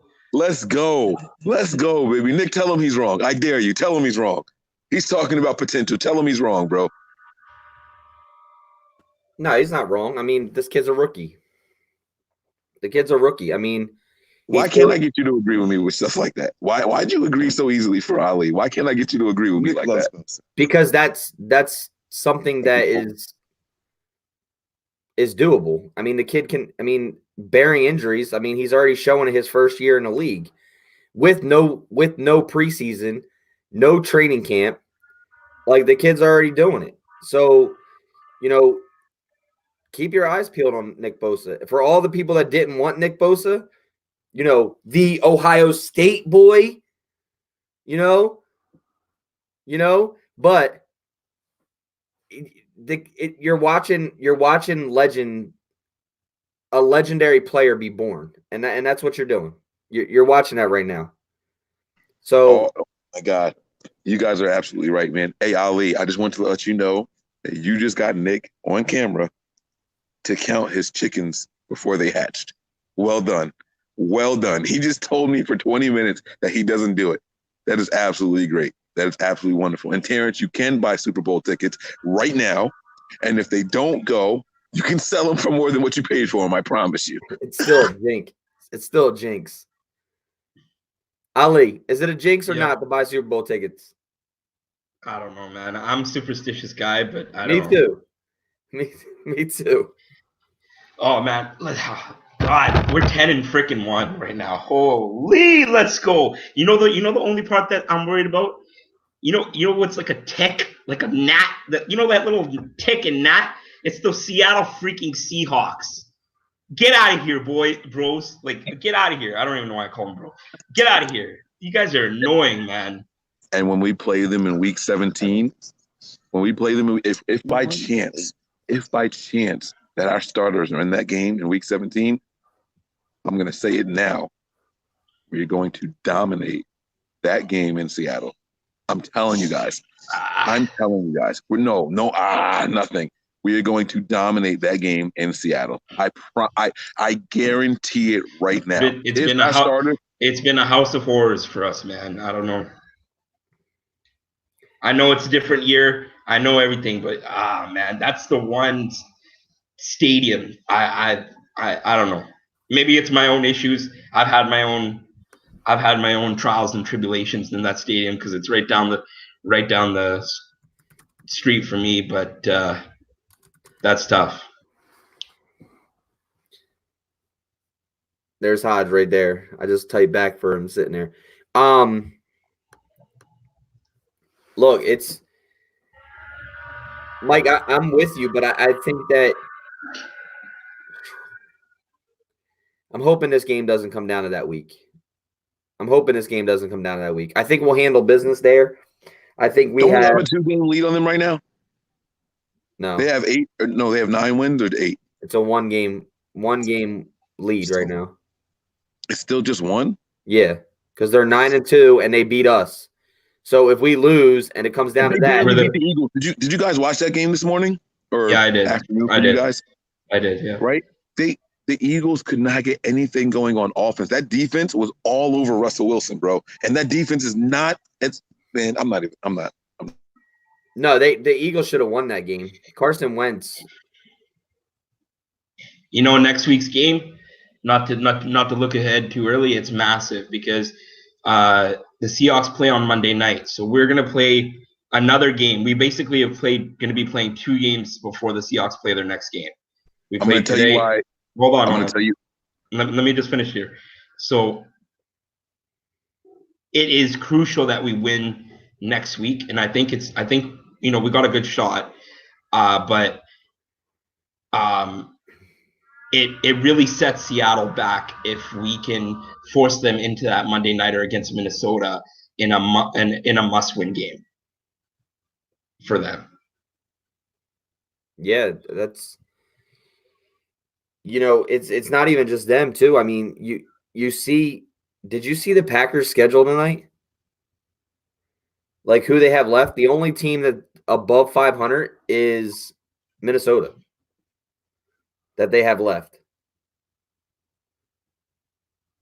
I was going to say that next week's game is against an AFC opponent, so it doesn't weigh as much. That's all I was going to say. It's not about that because even if we lose and they win, then all of a sudden it's tied. They hold the tiebreaker. Yeah. Hear me out. They hold the tiebreaker. However, there's more games and we play them. We are still at that point. I'm giving you worst case scenario that we lose, they win, they tie, they're in first, but we still hold our own fate in our hands. But then we have to go there and win. That's what I'm saying. Let's say we win out from there and they win out from there. We have to go there. We literally have to go there and win. Why are we assuming that the team that just struggled against the bum-ass Eagles is going to win out? Why is that the assumption for the Seahawks? Yeah. Hey, man. They're for real, man. I hate them, but they're for real. No, they're not. No, they are not, bro. They're not for real. Who have they beat? They say that about us. Tell me who the Seahawks have beat. They beat us. Okay, they beat us minus 7 people. Who have they beat, bro? And by the way, they only beat us because that freaking rookie kicker just shanked something and kicked it into the tunnel. Come on, man. Like, let's be real here, man. Who have they beat?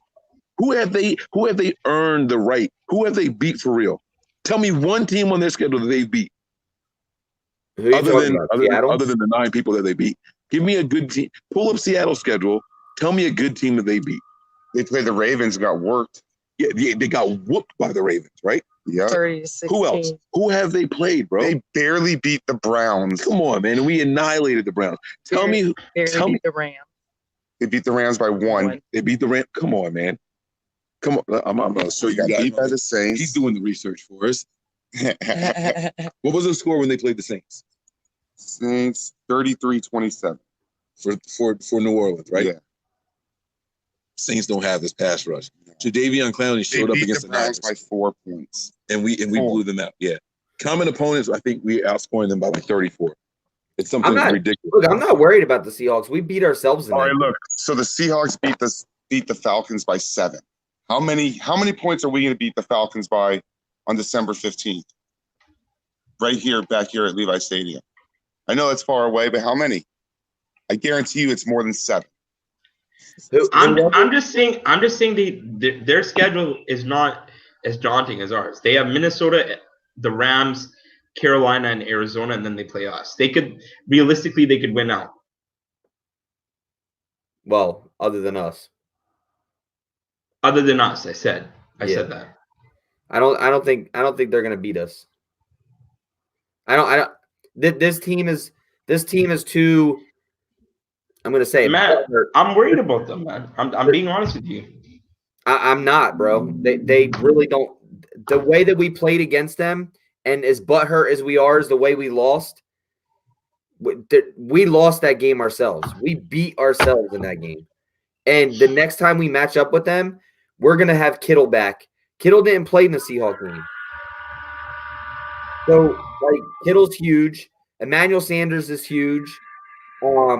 Juice is huge. We'll have Breida back. We'll be if we stay healthy, we'll be at full strength. If we need that win, because we could realistically, we can win. We can probably win out if we can get past Baltimore. I have a good feeling that we win out, but we could be what you just said something very, very critical right there. They beat us in overtime after we missed the kick. We didn't have Kittle in that game, bro. Yeah, we didn't. Why on earth are we worried about this team? I'm not. From a logical standpoint, why are we worried about this team? I think the Cardinals beat the Seahawks. To be honest with you. I think the Vikings beat the Seahawks this coming Monday. You guys heard it. I think the Cardinals can actually beat the Seahawks. Cardinals have been one of the harder teams that faced us this year, whether you like it or not, whether their record is the way it is or not. They will match up well against Seattle and can literally go in there and beat them. Exactly. Yes, they will. They will. Kingsbury. Let's go Niners. Look at some faithful coming through. You guys are on live TV. Go ahead. Give me a go Niners. Let's go. Let's go. They freaking crushed them, man. Let's go. Let's go. How many people watching right now?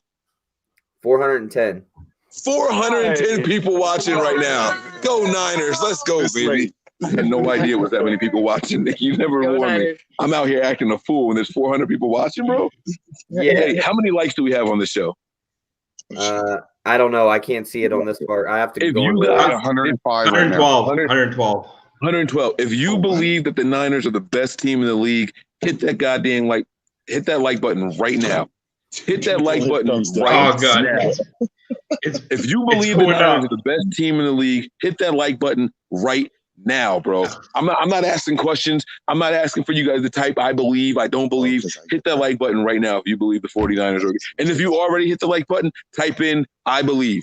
I want to know how many people believe the Niners are the best team in the league right now. I want to know. I absolutely want to know. Let's go, man. Let's go. I hit that like button. I see you, Shoe. Let's go, gamer. I see you already. Come on now. Yes, that's right. I see you guys. Hey guys, I gotta go tinkle. Go. Okay. All right. He said I have to tinkle. What is wrong with this guy? Ali, look, you weren't on here. We talked about this dominance tonight. earlier. What were your thoughts on the game tonight? Man, we dominated from the start. Right away we got that turnover, punched it in on the first offensive play, and we were just humming from there. The first half was we dominated them. Like I think I messaged in the group. I don't know if you saw it. I literally think one of their drives was 14 seconds. They ran a run. They had a run. They had a pass, incomplete pass, and then an incomplete pass. And it took. I'm pretty sure it took 14 seconds. That's crazy. That's crazy. Man, we were firing on all cylinders. Man, we were. I don't know, man. I'm so goddamn proud of this team, man. I'm proud to be a 49ers fan, man. And not that I've ever not been proud, whether we're winning or losing. It's just like right now I'm just like I'm talking that shit. You know what I mean? A lot of Packers, like random Packers people hit me up today. Just like people like and yesterday, they're like, "Oh, we're coming for you guys this week. You guys are frauds. You guys haven't played anyone." And usually I let it slide, but this time I hit them back. I'm like, I got the receipts, bro. You know, you were talking all that smack. You know, we punched you in the mouth. Yeah. So let me ask you this question: How many offensive plays do you think that the Packers ran tonight? Offensive plays? Yeah. How many plays do you think they had? 102. No way. 70 plays. The Niners only ran 46 plays tonight. Jimmy Garoppolo only threw the football 20 times. 20 times for 253 yards, an average of 12.7. Nick, is that a train? Yeah, that's crazy. We only ran the football 17, 19, 22 times. We threw the ball 20 times and ran the ball 22 times. George Kittle had a big night, 6 receptions, 129 yards, 21.5 on average. His long was a 61. Which did we get away from this game pretty much healthy? Yeah, the only one that left was Mike Person at the end, and that was with a stinger. Okay. So we're good. We're good moving into Baltimore next week, right? As of right now, yes. Yeah. Okay. Good. I'm not sure if Emmanuel Sanders finished the game. Because I don't think he did. I think they took him out when the score was we ran the score up. What are you guys talking about? If we got away from the game fully healthy. Yeah, so I know that Witherspoon left and he came back, and then Julian Taylor left, but he left he left just hobbling. I think that if that was Julian Taylor had a jaw injury. Yeah, I was going to say, I think if it was a first quarter injury, he would have come back to the game. I do think that he didn't return in the game, but the only reason is because it was like the end of the game. So I think Taylor would have come back. Sanders was no, I did not pee in the pool. I went back to my room. I went to my room, okay? And I washed my hands. I got that dry ass soap. But I believe that we got out healthy. Sanders, the soaps are like so dry your hands out. It's weird. Yeah. It's a weird Tim, no, I did not pee in the pool, bro. What Tim is my guy. I love Tim. Oh, so he must agree with you whether he agrees with me. That's why you love Tim. Exactly. That is exactly why. You got Debs, I got Tim, and I got Big Daddies. Let's go. All right. All I'm saying is, though, I do think that we got out of this game healthy. I can't. Emmanuel Sanders didn't get a lot of work, but he was out there for a decoy, so it wasn't like he was part of the game. He stayed out there in the second half. I don't think he was out there. You've seen more Kendrick Bourne. You've seen Richie James. You've seen more of. I think Bourne got more snaps this game than he has all season. I don't know that for a fact, but I can't remember many plays where Bourne was not out there. I think he was part of the game plan all week long. Yeah, Pettis has been low though. You know what I'm saying? So it's all good though. Yo, I used to be a big Kendrick Bourne I was on his case. That boy stepped up, man. He's become a nice complementary piece for the 49ers. Shout out to you, KB. Very nice complimentary piece. Absolutely. He stepped up in the presence of Dante Pettis, who's regressed, Marquise Goodwin, who's fell off the face of the earth.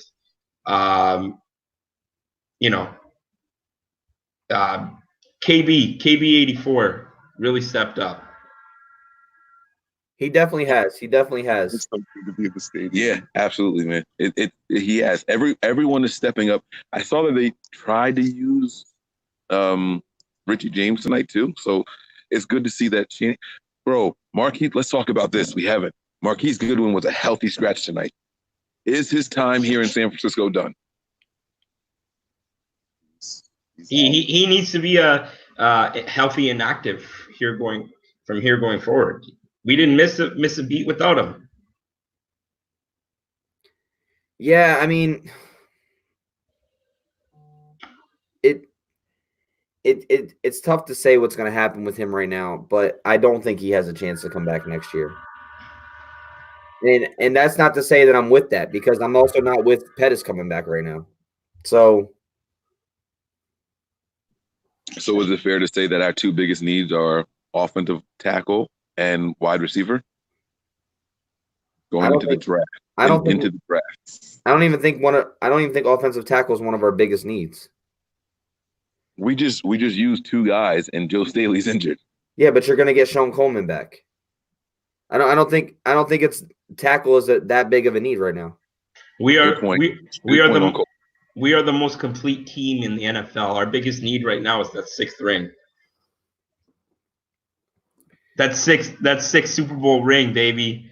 We come and quest for 6. Start the hashtag. Bring it out. I did not pee in the goddamn pool. Why would you put that message back up there, kid, bro? I did not do that. That is nasty. I would never. Let me tell you guys something, right? Ever since I saw that movie, what was that movie where they were like, we're going to get chocolate wasted with the Adam Sandler? Grown Ups. Yes. I would never even think about peeing in the pool after it turned blue when the kid did it. Yeah, Grown Ups 2. Yeah, I would never think about peeing. When Shaq pissed in the pool. I'm sorry. Look, what is wrong with you? Deb, you're supposed to be on my side, Deb. Don't do this. Mike, in the pool is better than come to the right side. They're not going to let you back in Santa Clara, man. I'm telling you, they're not going to let you back in Santa Clara. Yo, all right. So really, look, let's talk about seriousness. Who do you think? Let's take Kittle out of the persuasion, because obviously he had 6 receptions, 129 yards. Give me one person that stood out to you defensively tonight that you think balled out. Do you mean offensively? Because you said Kittle. No, I said let's take Kittle out of the equation, but we're going to go defense first. Because Kittle had 6 receptions, 129. We'll go offense first. Give me one offensive player that stood out tonight. You want me to go first or Ali? You go first. Jimmy Garoppolo. We saw efficient quarterbacking.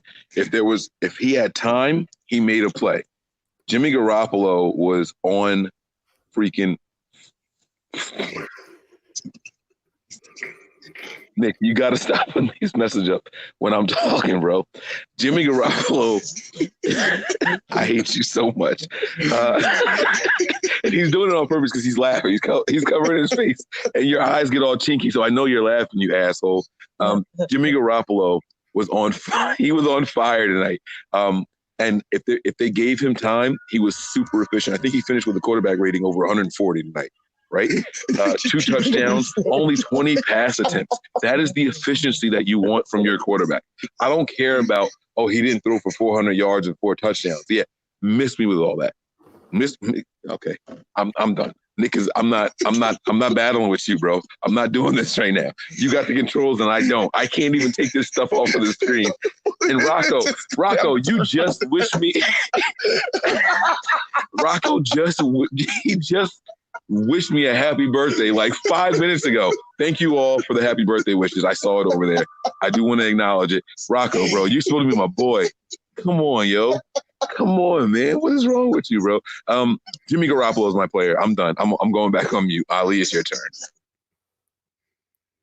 Offensive player. That's tough. I really want to say George Kittle. Welcome back, Kittle, because he had 6 targets, 6 receptions, 129 yards, a tutty. But I'm going to say Mike McGlinchey. He eliminated Preston Smith. I think Preston Smith is a baller. He's a bigger baller than Za'Darius, in my opinion. Preston Smith made 0 impact on the game. These are their two. The Packers take pride in this. These are their 2 Smith bros. The Smith bros.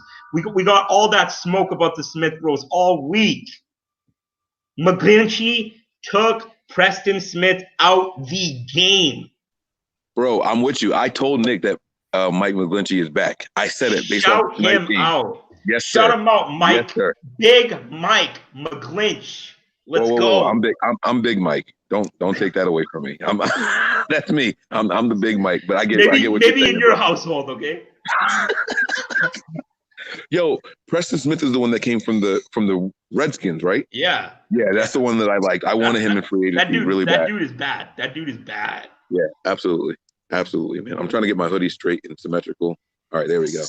Now I got the words on my. This is my new hoodie. My wife got me for my birthday at the team store that I didn't get 15% off for being a season ticket holder. But you should have. Well, you didn't tell me your secret before. 50%, 10%. 15, 1-5, right? Yeah, 15. That's 15%. They said 15. 50. That beats the taxes out here and everything, man. I'd have saved a couple of bucks. This is like an $80 or $90 hoodie. Look, Mike McGlinchey played really well tonight from what I saw. This is all, again, guys, I know PFF is going to come out with their ratings and all that stuff later on. Don't take what we're saying as gospel. We're all saying this on the first watch of live football. All right. I was at the game. I didn't get the TV angles. Nick only got TV angles. He didn't get to see the live version. Don't hold that against us. But for all intents and purposes, Mike McGlinchey is back. I don't know if it was just his game. Man, I got eyes like an eagle. What do you think? What do you think of McGlinchey tonight? What'd you look at? What do I think? Where is he? There. I love McGlinchey, but I mean, Jimmy got hit a lot tonight. Jimmy got hit a lot. But how many was Preston? Nah. That was McGlinchey's side. Yo, that was McGlinchey's side. Whatsoever. There you go. McGlinchey's side, man. There you go. Look, I can't wait to dig into this film because there's a couple people that I wanted to watch that I didn't really take notice. And when you're out watching the game, you're not paying as much attention to what is exactly going on. You're just getting excited. You know, even when you're at the game, there's a lot that you miss. You know, it's just you don't have those, like Mike said, you don't have those angles and stuff like that. But from what I saw, McGlinchey held his side tonight pretty well. But like I said, when you watch tape, you see a lot more difference. But, you know, as of right now, I can give McGlinchey a little bit credit. Will I say that he's back? I wouldn't go that far. Because he's had a horrible season. So one game, to me, doesn't prove that you're back. Like, consistency proves that you're back. He did his job tonight. He did well from what we saw on live TV, yeah. But there were times that pressure came from that side as well. Jimmy Garoppolo ran into a couple sacks on that side, spitting out from Za'Darius and ran right into guys on the opposite side. So I'll wait and see what I see. But that's still attributed to the other side, not where Preston. What did Preston have today? I have a sack. Preston was on the left side of the line. Preston Smith had 1 tackle, 2 assists, and half a sack. Preston was on the right side where McGlinchey plays. Yeah. The Darius is on the left side, taking school's lunch. And then Brunskill came in. Wait, let me Yeah, fix that. but Preston plays on the left I side of the defensive line. Yeah. So I was gonna say I'm gonna fix it. Yeah, I think I get what you're saying. He's on the left side of the defensive line, the right side of our offensive line. Yeah. Correct. Yeah, but he didn't go over McGlinchey much. I think I saw 2 snaps where he was on that side, but that was it. And he didn't do much then either. So yeah, but I mean that's who he would be lining up against, unless there was a chip block over there. So, like I said, there was a couple plays that I remember Jimmy spinning out of from Zadarius running into the left side of their defensive line. So, but look, the guy that I got to give props to is Jimmy Ward, man. that's not the offensive side of the ball. No, don't do that. I forgot we were on the offensive side. Yeah. Offensive side, there's a couple of guys that you can give it to. The center, Weston Richburg, had a good game too. Yeah, but I'm going to stick away from the offensive line. Give it to George, man. Give it to George. No, he said other than George. You can't give George because obviously he played well because he had 6 receptions for 129 yards. I'm going to go with Debo. He only had 2 receptions for 50 yards, but those 50 yards, he averaged 25 yards per catch. So I'm going to go with Debo. I think Debo had – oh, God. I'm going to go with Debo. I think Debo is progressing very, very well in the NFL as a rookie. And he's just fearless, man. The kid is just fearless. So I'm going to go with him.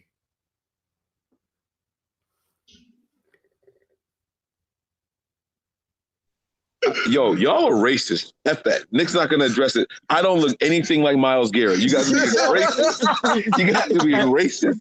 Not all black people look alike. I don't look like Patrick Willis. I don't look like Myles Garrett. Who said that? Who said that crap? I don't look like Myles Garrett. Riley is gaming. Thank you for your contribution, man. He says here, the 49ers are such a well-built team. I cannot see a better team right now. 49ers. And that's what I've been harping on.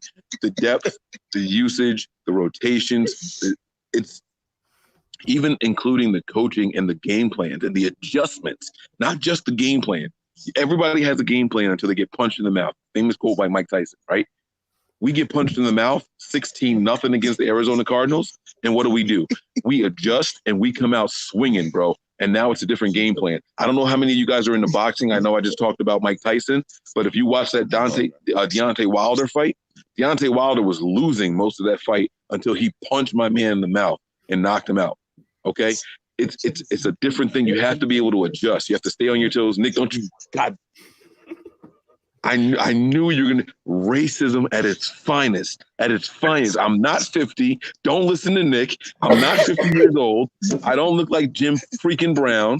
I have hair. I have mad hair on my head. I look nothing like Booker T. Booker T.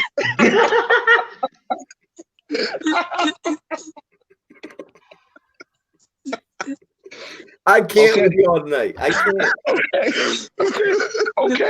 Okay. Let's see what kind of show we're having. And Nick is that he has all the controls right now. I can't combat anything right now. I can't. This is great. He's 50, and I need a nap now. Deb, you're on my side. What is happening? What is happening, Deb? Obama. He said I look like Obama, bro. Obama. They're just naming black people now. They're literally just naming black people at this point. They're just naming any black person they can think of. This is crazy. The racism is insane right now, man. Reggie White. Look, y'all wanted to be loose and have fun. We're having loose and having fun right now, even if it's at Mike's cost.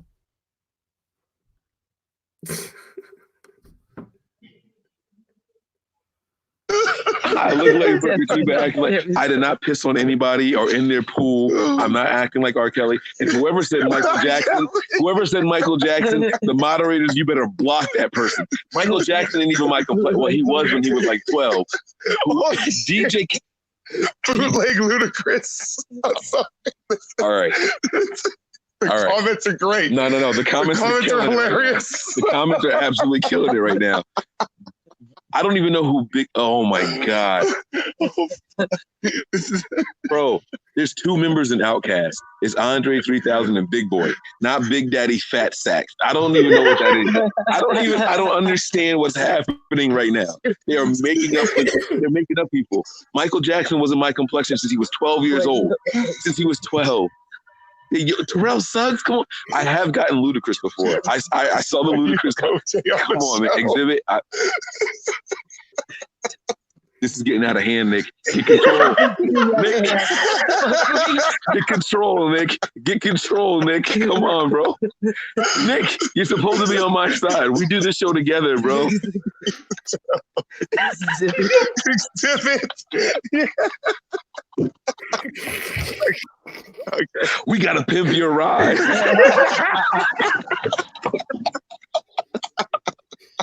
Gary Coleman. The midget. They just gave me what you talking about, Willis. I don't look anything like Gary Coleman. Buckwheat. Yo. This is absolutely insanity. Like, this is crazy right now. This is crazy. This is nuts. Can we talk about the 49ers, please? Yeah, we can. Can we get this off of me? You guys are jerks. I love all of you guys. I love all of you guys. Right now. It's okay. He's posting about I know. And yeah, Nick, look at him. He's having so much. Thank you, Debbie. Thank you, Debbie. Miss Debbie, my heart and soul for this whole trip, man. Oh my God, Miss Debbie, thank you so much for being like hospitable and nice. Tracy. All right. Guys, are we seeing another birth of a dynasty? Yes, we are. We absolutely are. Right? I mean, who disagrees? This team is going to be good for a while. Now, I will say that next offseason is a little scary. We're losing a lot of key contributors right now, right? We're on schedule to lose a lot of these guys, right? Eric Armstead, Jimmy Ward is supposed to be another guy that we're going to be losing. Rita, Bourne. We are lined up right now to lose a lot of key contributors to this team. See how I'm trying to put my serious voice on so Nick stops putting that BS up on the screen. We are lined up to lose a lot of players. So it's really hard to project a dynasty when we're losing so many key contributors, right? What's DJ Reed's contract like? He's only got another year, right? Or is it this year? I don't know DJ Reed's. I know you're on the computer, so you're going to look it up. But there's guys that I am worried about this team losing. Eric Armstead. Did I say Armstead? Armstead. Not yet. You did. Ward. Armstead, Ward, Breida, Bourne. There's so many guys right now that are in their final year. I know he's not out there right now, but Ronald Blair is another guy that we're planning that may not be here next year. There's just not enough money to go around unless you guys take team-friendly deals, and it's going to come down to that. Guys took discounts back when we had a dynasty because they wanted to stay part of the DeBartolo family. Eddie's not here anymore, so it's going to be a matter of what these guys want to do. Or do you want to continue to pursue greatness, or do you want to pursue that check? And I'm not mad at anybody trying to provide for their family. If somebody's going to pay you a lot of money and you decide to go there, I'm not mad at anybody for doing that. And we've seen it happen where the team has offered guys contracts, but they get more somewhere else. You know what I mean? Or the team offers them a contract and no one offers them anything because they think they're worth more than that. My example for that is Eric Reed, right? Eric Reed was here. The Niners used him at a place. He was upset about that. They offered him a vet minimum. He didn't want to take it. Nick is smiling. He's about to put up another a-hole message. I can see it in his face. I can see it in his freaking face. But Eric Reed, he felt like he wasn't offered a fair contract. He said, I'd rather sit out and not play than take what the 49ers offer me. So we have to look that horse in the mouth again. The difference is this team is good now. But let me ask you a question. Let me ask you a question about the Eric Reed thing. I think a lot of that had to do with him having to play linebacker. I really do. I think that turned him off of this team. And not wanting with a contract year, feeling like he helped this team and played in a position that he did for one game and still holds that as a grudge. Now, he played one game. I thought, I could be wrong. I thought he played two at linebacker, but either way, He said it was a contract year. They used him out of place, and he felt like it hurt his stock. You're right. So no matter how you look at it, whether it's one or two, it's not a big deal. I do think that Eric Reid was very. It's not. I think he said it. Shanahan has said it. Shanahan has said it this year, as a matter of fact, that he knows Eric Reid was upset about us misusing him, and he was like, however, he bit the bullet and he did what was best for the team at the time. So we know that the mentality goes into it. What I was surprised by was the contract that they offered him, which was a vet minimum. Eric Reid is not a vet minimum player. You know, he's better than that. And I couldn't believe that they offered him that kind of deal. We're going to see what this team is made of, because the guys that I named that are leaving, you can't offer Matt Breida a vet minimum. You can't offer Eric Armstead a vet minimum. You can't offer Jimmy Ward a vet minimum. These guys are going to want money. Ronald Blair, on a per snap basis, is probably still one of the most effective pass rushers that we have, not named D Ford. You have to take a step back and look at those things. So when you say a dynasty, it's about bringing back those players and continuing what we have. I don't know if it's possible. So I feel like we're there, but we have to develop some of these guys and continue to bring them in, and they have to continue to be good. And we're trying, but we don't know what the question marks are out there. Solomon Thomas is still on this team, right? He's not holding his weight. I'm sorry, but he's not. Julian Taylor is a guy trying to prove himself. We don't know what we have in Katavius Street yet. I can't say with confidence that we're building a dynasty, but I know that this year we're built for it. We're built for the win, but 1 year is not a dynasty. 1 year is not a dynasty. So right, but it could be the birth of the dynasty. But like you're saying, was a Harbaugh era a dynasty to you? No, because you didn't win a Super Bowl. Whoa. Because the Buffalo Bills went to the Super Bowl 4 years in a row. They didn't win one, but I think that's one of the greatest dynasties the league has ever seen. I know that sounds crazy, but that's my personal opinion. Yeah, that team was dominant. They just couldn't win the big game. Right. Whatever the reason. That's what it is to me. To me, a dynasty is winning. Like it's not season predictions, it's winning everything. But they went to the Super Bowl 4 years in a row, and they didn't win one game. You're going to say that they're not a dynasty because of one game? Yeah, because that's the game that mattered the most. All right, that's cool. I respect your opinion. Ali, what do you think, man? I don't know if this is the beginning. We have a lot of a dynasty. We have a lot of questions this next offseason in terms of who we can bring back, right? So, but if John Lynch, Adam Peters, and that whole front office keep drafting like they've drafted, we are seeing the fruits of our draft labor, and it's beautiful. It's beautiful. I'm Deebo Samuel, Nick Bosa, Dre Greenlaw, Fred Warner, Mitch Wishnowsky. Yes, I'm even saying Mitch Wishnowsky. 5th round. Y'all can hate on that pick all you want, but Mitch Wishnowsky is a boss. It was a 4th round pick, though. 4th. Okay. Yeah. Okay. If we keep drafting like that, then we could start to. But we're gonna lose some guys this off season. I'm getting a feeling that and I think Sherman said it himself. Someone's gonna back that Brinks truck up for Eric Armstead this off season and pay him way too much money that we won't be able to match. And it's good for Armstead. I'm happy for him. He's gonna get his. It's gonna suck to lose him, but he's gonna get unless we franchise him. We could franchise him. I was gonna say that when you got done talking. We could franchise him, and but if we keep if we keep drafting like we have been, then it's that's how the Patriots do it.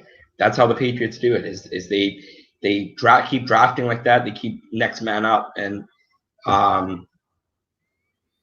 that's the start of how to build it. Is keep players on cheap contracts and keep your core guys. Yeah, but the difference now is we're past that keeping guys on small minimal contracts. Like the Jimmy Wards, the Eric Armsteads, the Matt Breidas, we're past those times of even, the DeForest Buckners, even though he has 2 next year and the year after as an option. The Jimmy Wards, like I said, Eric Armsteads, Ronald Blairs, like we're past keeping them on minimum contracts. And Richard Sherman, like you just said, did us no favors tonight by talking like that, as in the Brinks truck should be backing up like this guy's Jalen Ramsey and, or whatever you want to call it. But there's a lot of key pieces. I can't wait to do end of the season talk about this, because there's a ton of guys that we're going to lose that are bigger contributors than we think right now on this defense. Yes, while we have youth and they're playing well, the people that are out there are still big contributors. You can't, we can't say, okay, well, we have Tavarius Moore for Jimmy Ward, right? Because, Tavarius Moore is going to cost less, but he's also not the type of player when healthy as Jimmy Ward is. You go Eric Armstead, you replace him with Solomon Thomas. That's a big drop-off, and you don't know what Julian Taylor is yet. Then you lose Ronald Blair, who's a perfect backup, even though he's going to be coming off ACL injury. But now you have guys like hopefully D Ford will play more next year, to where you're not utilizing that outside guy as much, because he goes through the offseason and gets the surgery that he needs to repair what's been keeping him out. But Matt Breida, yes, we can replace him with a Jeff Wilson or a Raheem Mostert, but those guys aren't, even though they're good, decent running backs, they're still not. We don't know what we'll get there. It could be an even change. It could be you're getting more with Jeff Wilson or Raheem Mostert, or you get more with Matt Breida. That is still to be seen, because we haven't really seen a lot of Mostert, a lot of Jeff Wilson, to see if they can carry that load. So that's what I'm saying. Not that they can't, but we haven't seen that yet. So there's a lot of guys that we could possibly lose that are key benefit factors on this team right now. Agree. Our running backs going in the next year are Jeff Wilson, McKinnon, Coleman, and Wilson, right? Oh no, Wilson, Mostert, Coleman, Mostert, and McKinnon. That's still not a bad.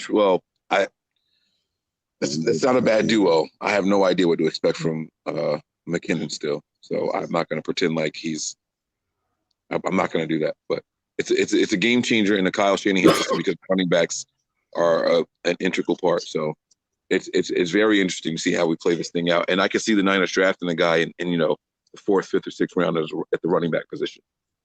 Yeah, it's going to be this offseason is going to be very interesting. Is that a train? What is that noise? Do you guys hear that? Yeah, it's like a train or something. I don't know. Ali, are you by a train station? Is that you? No. All right, I don't know what that was. I'm sorry. I'm going back on mute. That's for sure. Like I said, it's going to come down to the biggest need for us next year is cap space. That's what the biggest need is for us right now, because our cap space is not going to be a lot next year. I think we're just a little under $7 million right now,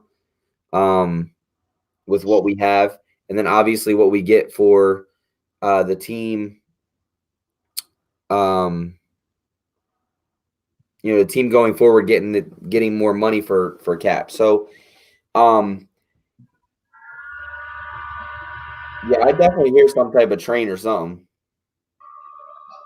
It's probably Ali betting. Bro, people saying it's a week slower. I love you guys. You guys don't forget a damn thing. Those are the subscribers that watch every single show, because I swear you guys are the best. I'm not even kidding. You guys are awesome. Every single one of you guys are. I'm not gonna continue to get into the whole breakdown, because that's gonna be a really good off-season show, as in breaking down what comes back and what doesn't come back. But offensively, we talked about some players. We said Jimmy Garoppolo. We said Mike McGlinchey, and then we said Deebo Samuel. Defensively, who stood out to you? Hold on. We didn't see the defensive guys, right? That's what he just said. Oh, You guys leaving? All right, let me put you guys on camera so you guys. The Hodgins, the Hodgins are out. Good night, faithful. Sleep well. Enjoy that win. Later, Dick. Later, Ellie. Later, bro. See you, Hodge. So let's go into a defensive player tonight that stood out to you guys. We'll go with you, Ali, first. The defensive guy that stood out to me, I want to say Fred Warner because he was just everywhere today. But honestly, for me, it was DJ Jones. DJ Jones was just that guy tonight. Every time he was in, because we rotate a lot on the defensive line, right? So it's depending on situations and what kind of packages we're running. But every time DJ Jones was in, you felt his presence. You knew that he was in the game, and you knew that he was going to impact the play. And he was unbelievable tonight. I tweeted out DJ Jones, obviously joking, but DJ Jones' Madden rating after this game is going to be a 99. So I was all aboard that DJ Jones hype train, and he's the real deal. Mad ups to DJ Jones. Did he give us an exclusion like he did with the offense, like how he said we couldn't say Kittle? No, but let me do it. You can't say Fred Warner. All right, because Nick Bosa, I feel like is a cheat code, but Nick Bosa was affecting this game left and right. Like, I don't know if I feel like it's a cheat to say Nick Bosa at this point. If I don't say Nick Bosa, DJ Jones is a really, really good one. Maybe Jimmy Ward. Jimmy Ward was phenomenal tonight, man. I mean, this guy, the tackles, the PBUs. Jimmy Ward was like there was nothing happening downfield for the Packers. There was one catch down the sideline, and he ended up dropping it. Remember? Do you remember that play? It was I think it was in the first half, and it was down the right sideline of the field.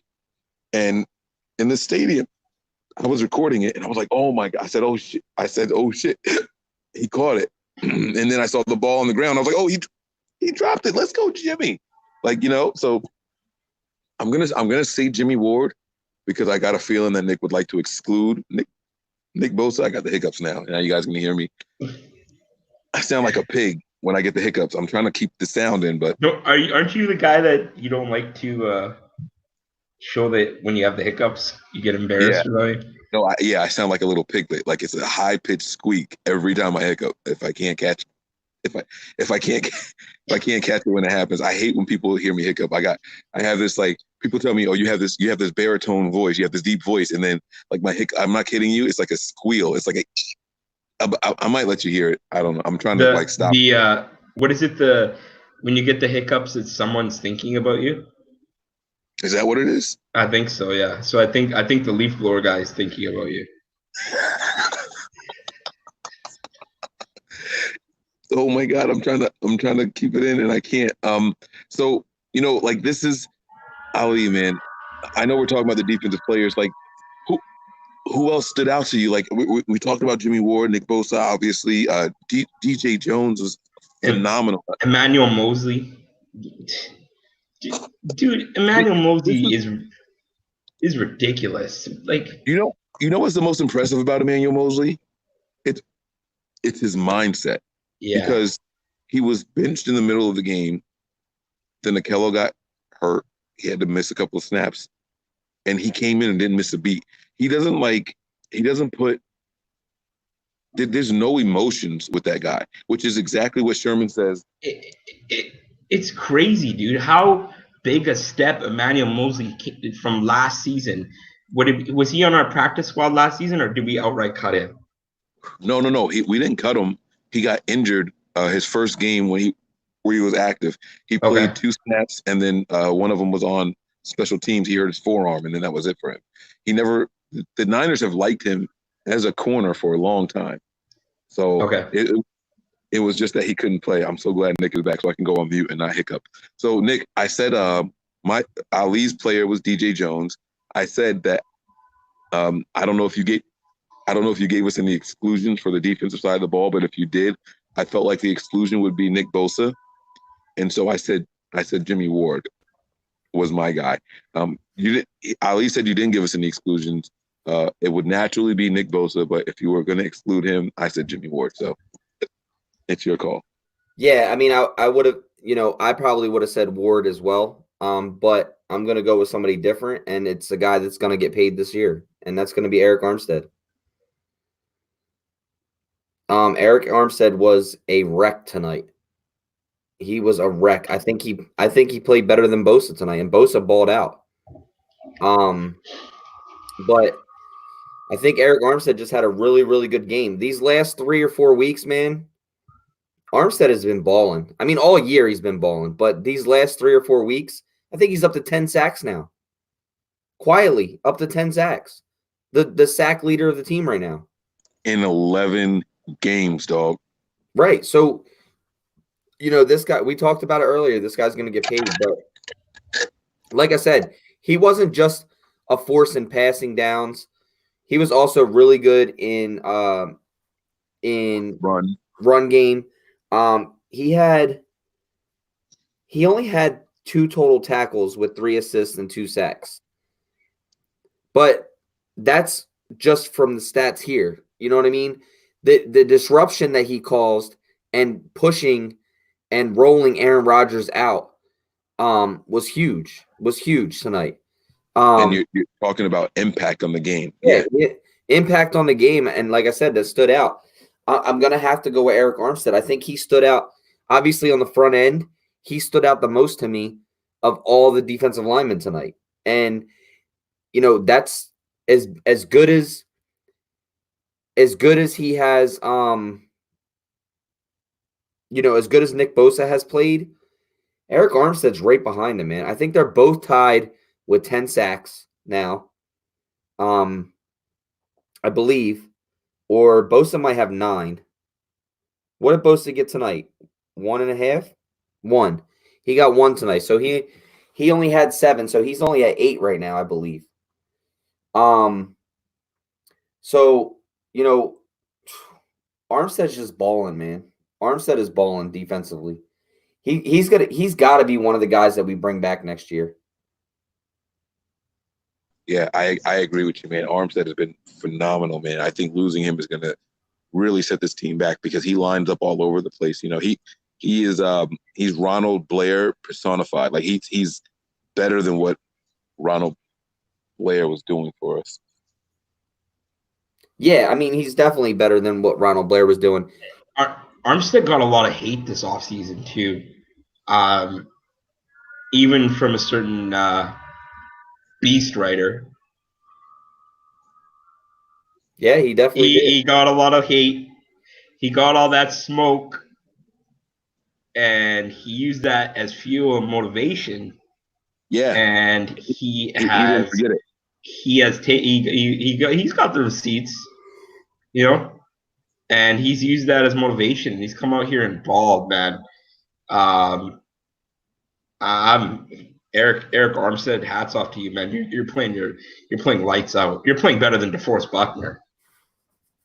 He really is. I mean, the whole talk this year about DeForest Buckner being a top 10 defensive tackle and all this other stuff. Eric Armstead has stepped up to the plate, man, and this guy's balling.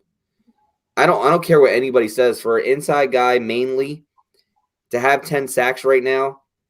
A lot of people vouched and said, "Oh, let's take Quinnen Williams over Nick Bosa."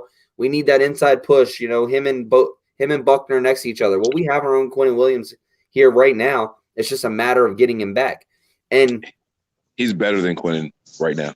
Yeah, that's what I'm saying. We have that guy here. You go back and you look at this. You look at statistics and things like that. And Eric Armstead has always been, when healthy, he has somewhat flashes, but that flash is now gone from a flash to a complete flame, and it's staying lit. You know, we talked about Eric Armstead all offseason, and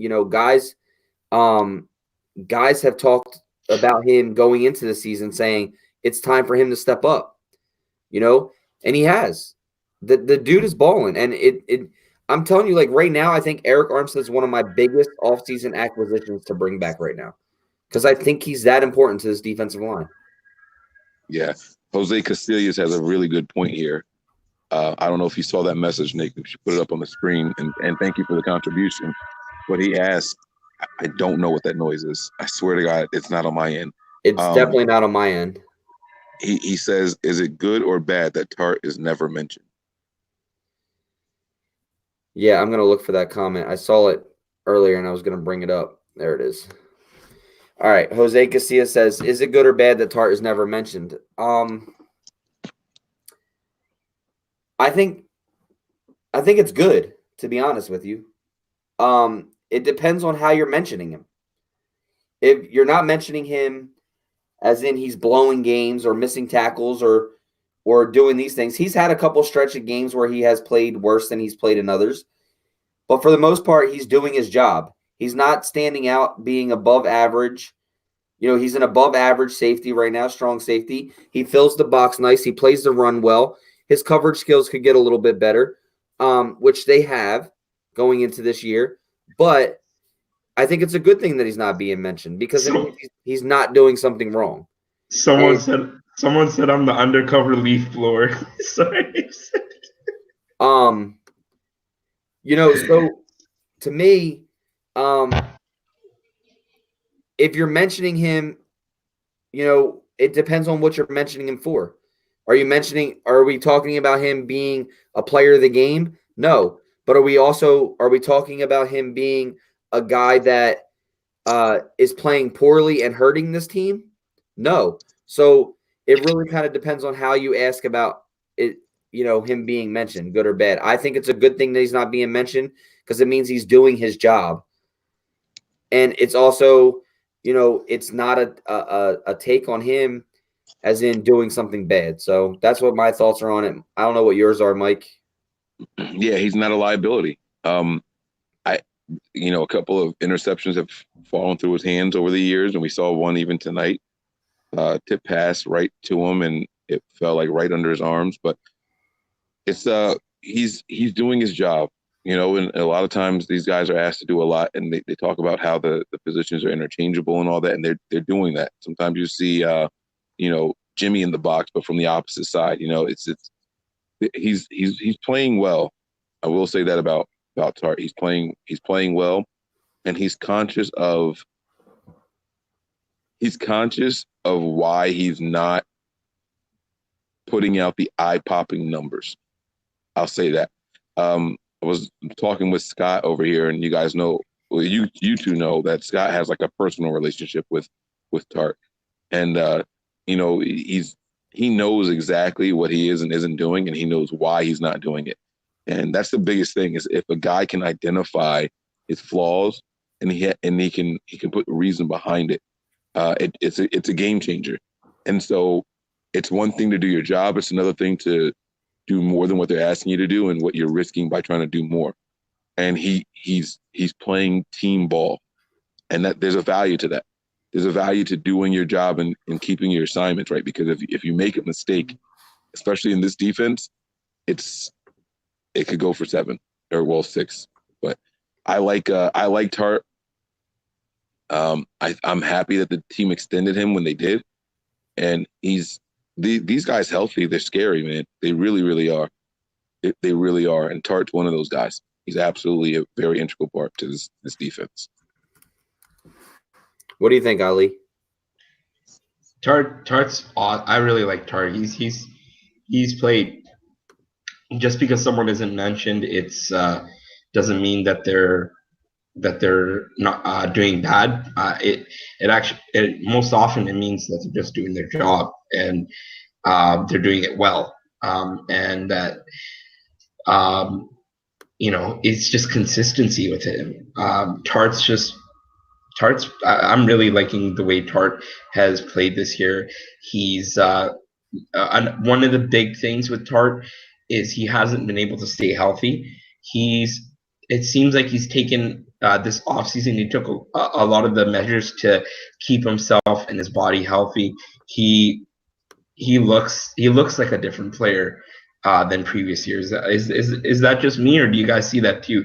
That this year he looks like a different player, just the way he's carrying himself on the field and the way that he's playing.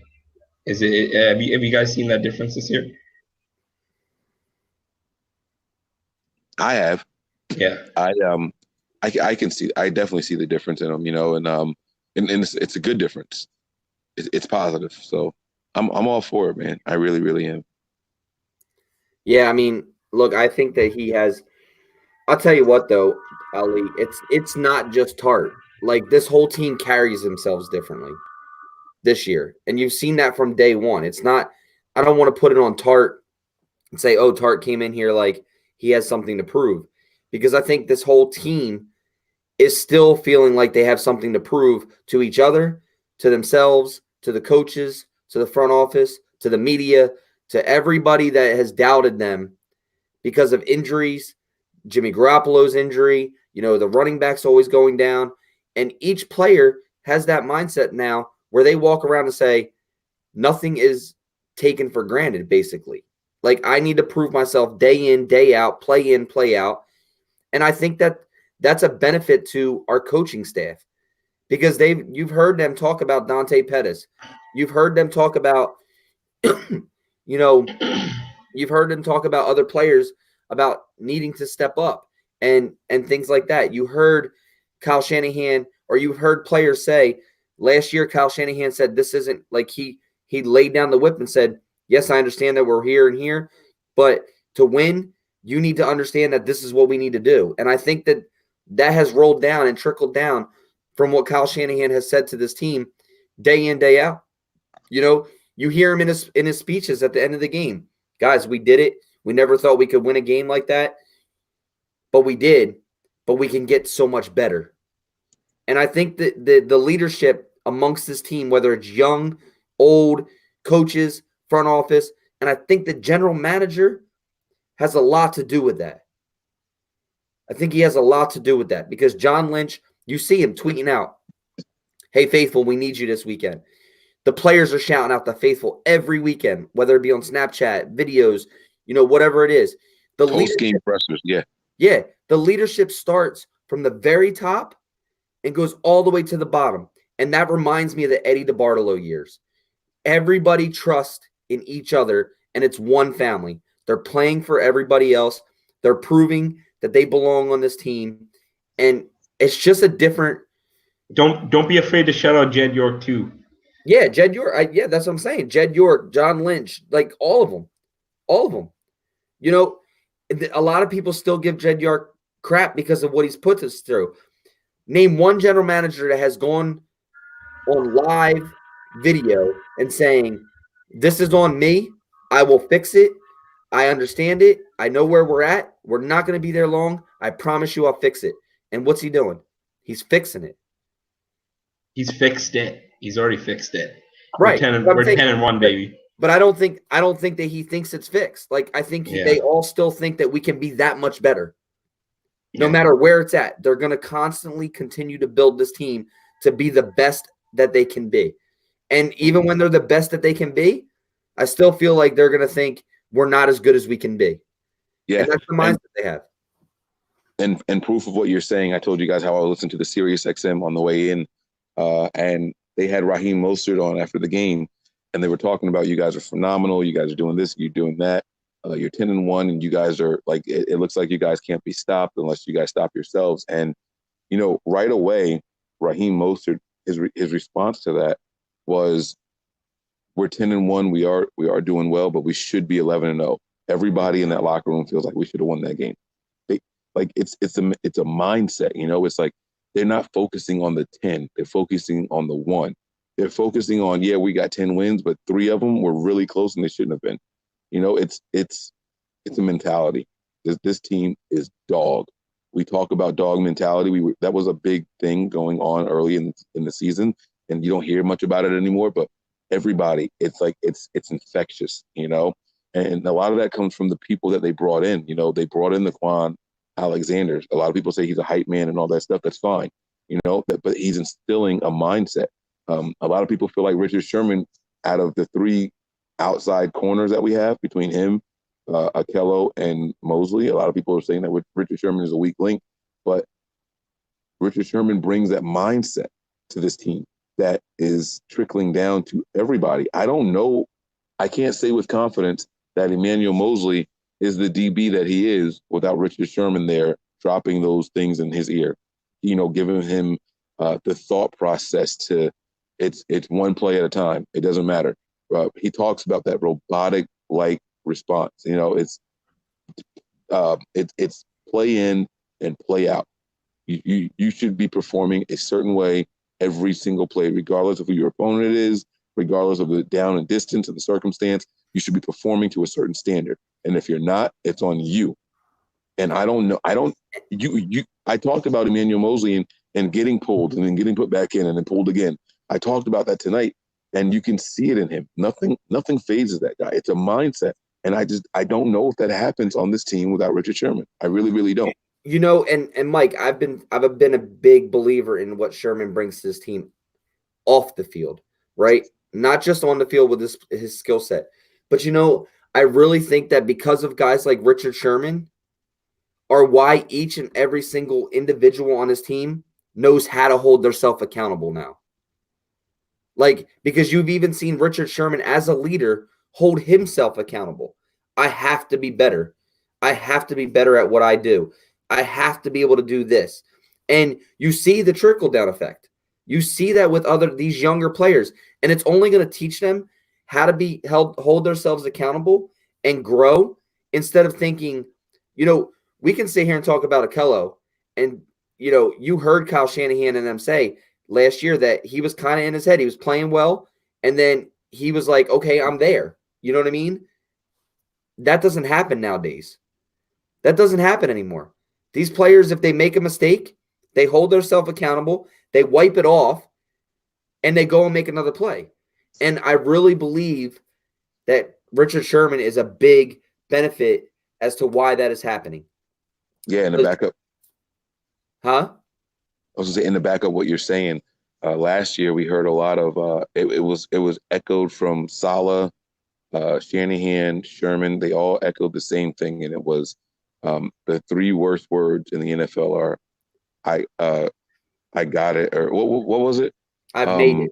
That's I believe that's what they were like. They were talking about how they got to a certain point and they felt that they were already there, like meaning that they're there, like they don't have to learn anything else. That you know, and even with Kyle Shanahan, Mike, to back you up, it says, you know, you're either getting better or you're getting worse.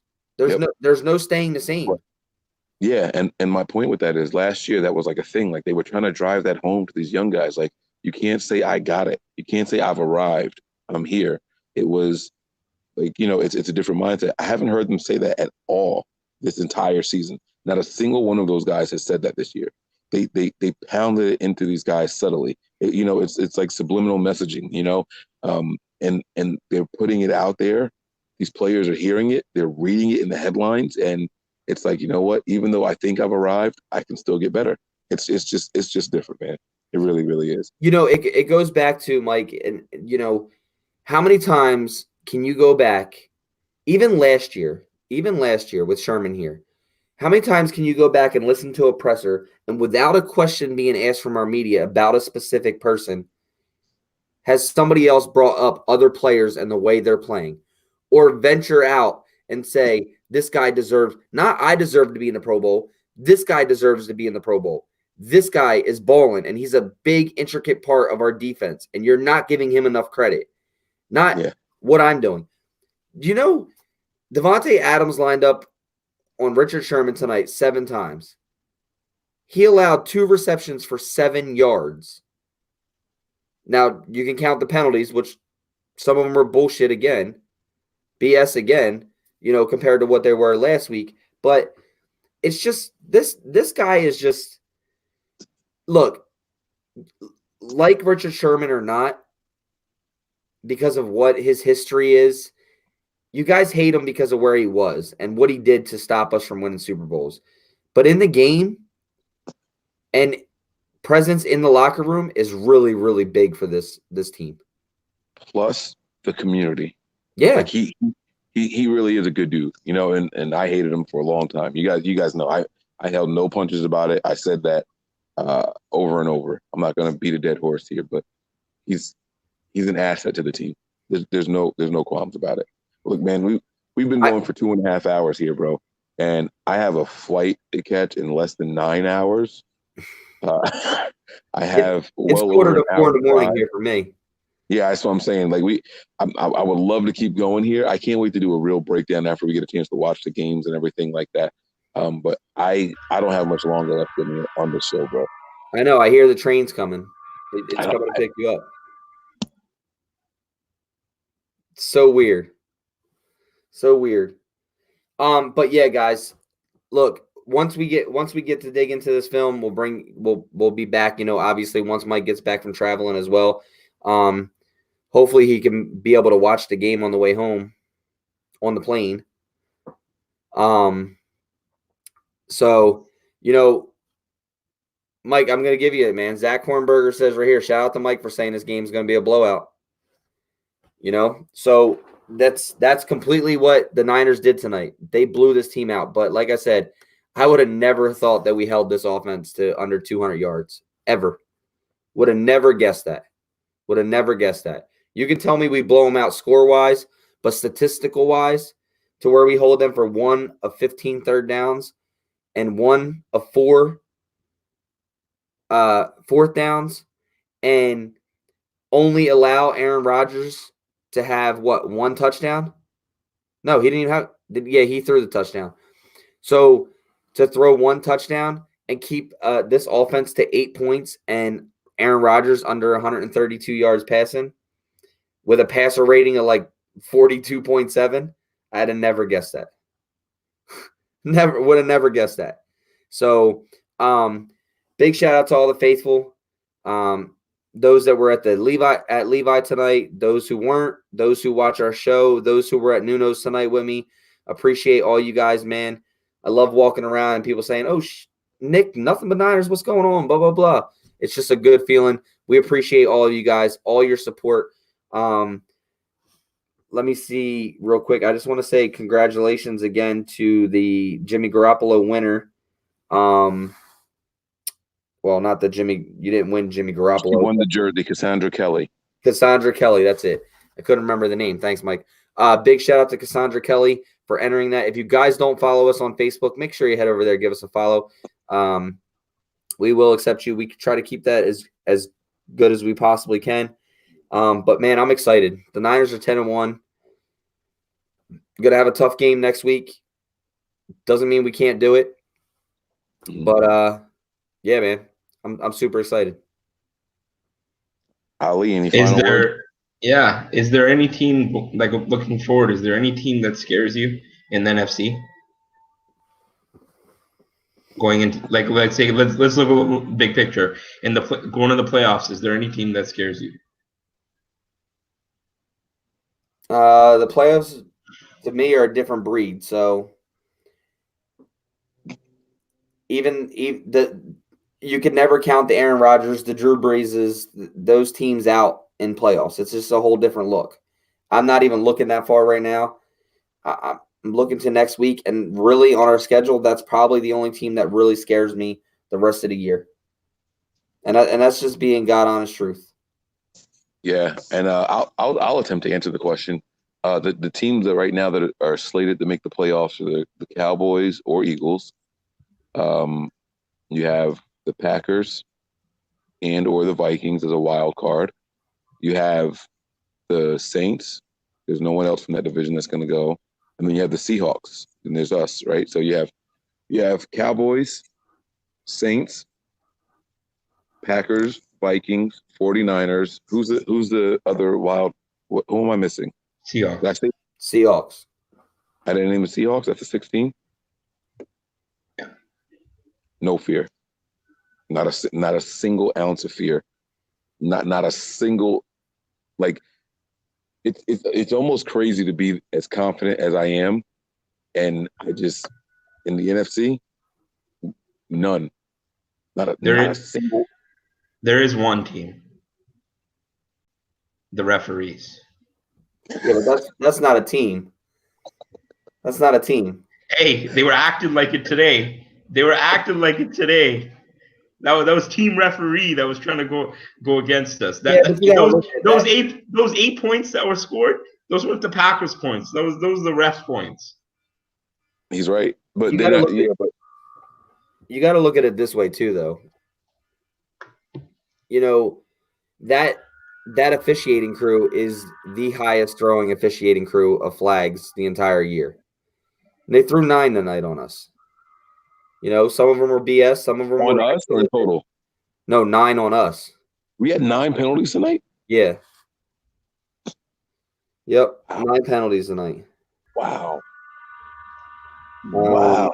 That's crazy. And the Packers had 5. They got their 14. They got their 14. And 14. I will say this about that officiating crew. Over 75% of the time, the home team wins. So take it for what it's worth. You know, I mean, there's 2 sides to the coin. We can complain that they like to throw flags, but we can also say that the majority of the time they make sure the home team wins. We got lucky.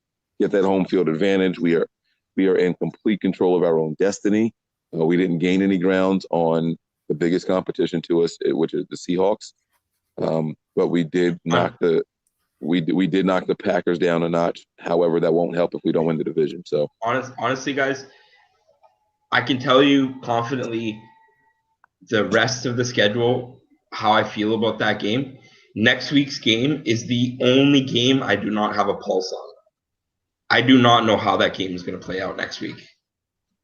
And that next week's game is massive, and I have no clue how that's going to play out. I said it here. I'll say it again. I honestly think we're going to beat the Saints by 30. I'm not even joking. I think we're going to beat the Saints by 30. We may have 2 or 3 defensive touchdowns in that game. I hope so. I'm not trying to get beat up in New Orleans, but let me tell you, you want to hear something crazy? Yeah. So I talked to the guy tonight about wristbands for the tailgate. They sold 1,400 bracelets for the tailgate for New Orleans. 1,400. That's crazy. Like the New Orleans takeover is going to be huge. Huge. On my books, revenge game, baby. I also want to shout out somebody. He gave me his card. This guy does all of like the, you know how there's like the East Coast, like the takeovers on the East Coast. I met him at the it's the SoCal Niner Empire. They do like the East Coast takeovers, like one a year. Mm-hmm. Kurt Shepard. I told him I would give him a shout out. I don't know if he watches the show or not. We exchange cards.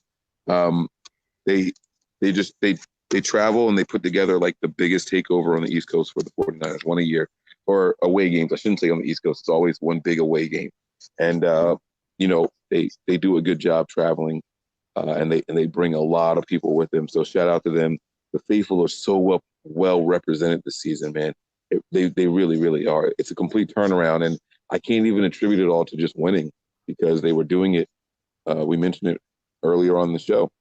Hodge said it. Eric said it himself. He was like, you know, we were taking over Tampa, and that was week 1.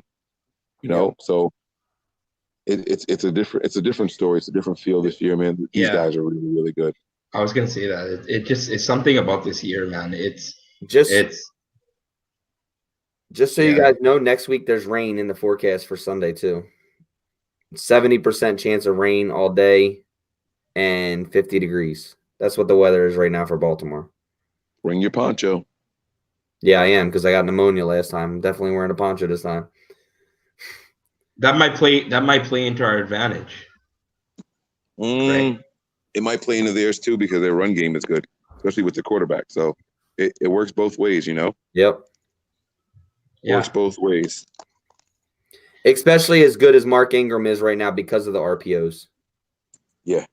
Yep. So can't deny but that at all. I can't wait to talk about this game again once we break it down. For those of you who are watching, thank you. Much love and support to you guys. Thanks for all your support that you guys give us as well. But that's pretty much all I got. Mike, you got anything else? No, man. Ready to wrap it up. Ali, you're good? 10-1, baby. Feels great, baby. Let's go Niners. All right, guys, you already know the deal. You guys already know all the hashtags and where to find us. You can start with the website. It's www.nothingbutniners.com. That is the one-stop shop for any and everything 49ers from us here and Nothing But Niners. You guys know the Twitter handles and everything. It is Nothing But 9 ERS. That is the same as Snapchat. We have the Facebook page, which is Nothing But Niners. It's spelled all the way out. It's the same for Instagram as well. You guys make sure you give us follows over there. I'm not going to go through the email right now. Make sure you guys hit that like and subscribe button. If this happens to be your first time here watching us on YouTube, we appreciate everybody. We appreciate the love. We appreciate the jokes, man. You guys make this a family show. I swear to God, man. I love every single one of you guys. This is awesome. It's been a great birthday weekend. It was a great week here. And you guys have our personal Twitter handles. They're all at the bottom of the screen. I am 49ers Mike _NFL. Nick is 49er Faithful 365 all day, every day. And Ali is Elias01. Guys, that is it for us here, man. I can't wait to bring you guys some more. I am on call next week, but I'm going to make sure I try to review the game and jump on the breakdowns. The breakdowns are going to be a lot better, more organized and things like that than the emotional overreaction shows. And we'll tell you guys, I'm going to tell you what I'm going to do. I'm going to look at these games. I'm going to look for flaws. It's really easy to go into this and say, man, this team was good and we dominated, but we still have to identify weaknesses and areas to improve. And that's what the team does. So we want to try to bring that to you guys as well. So be on the lookout for that. Make sure your notifications are turned on in the meantime. And that's really it for us here tonight. Thank you guys for joining us. If you're on the East Coast and you're watching this, man, shout out to you guys, dude. Like it is almost 4 a.m. You guys are insane if that's what you guys are doing. Nick holding us down over there at the home base, man. I love it. I support it. And I'll be doing the same thing next week while Nick is out at the game and everything. And I'll have the show going and Nick can join from his mobile device. And it's going to be, we flip it, man. We take care of you guys. We make sure we bring you guys this consistent content. And I can't say that everybody else is doing that out there. So prepare for glory. Anticipate pain. Above all else, stay faithful. We out of here. Peace.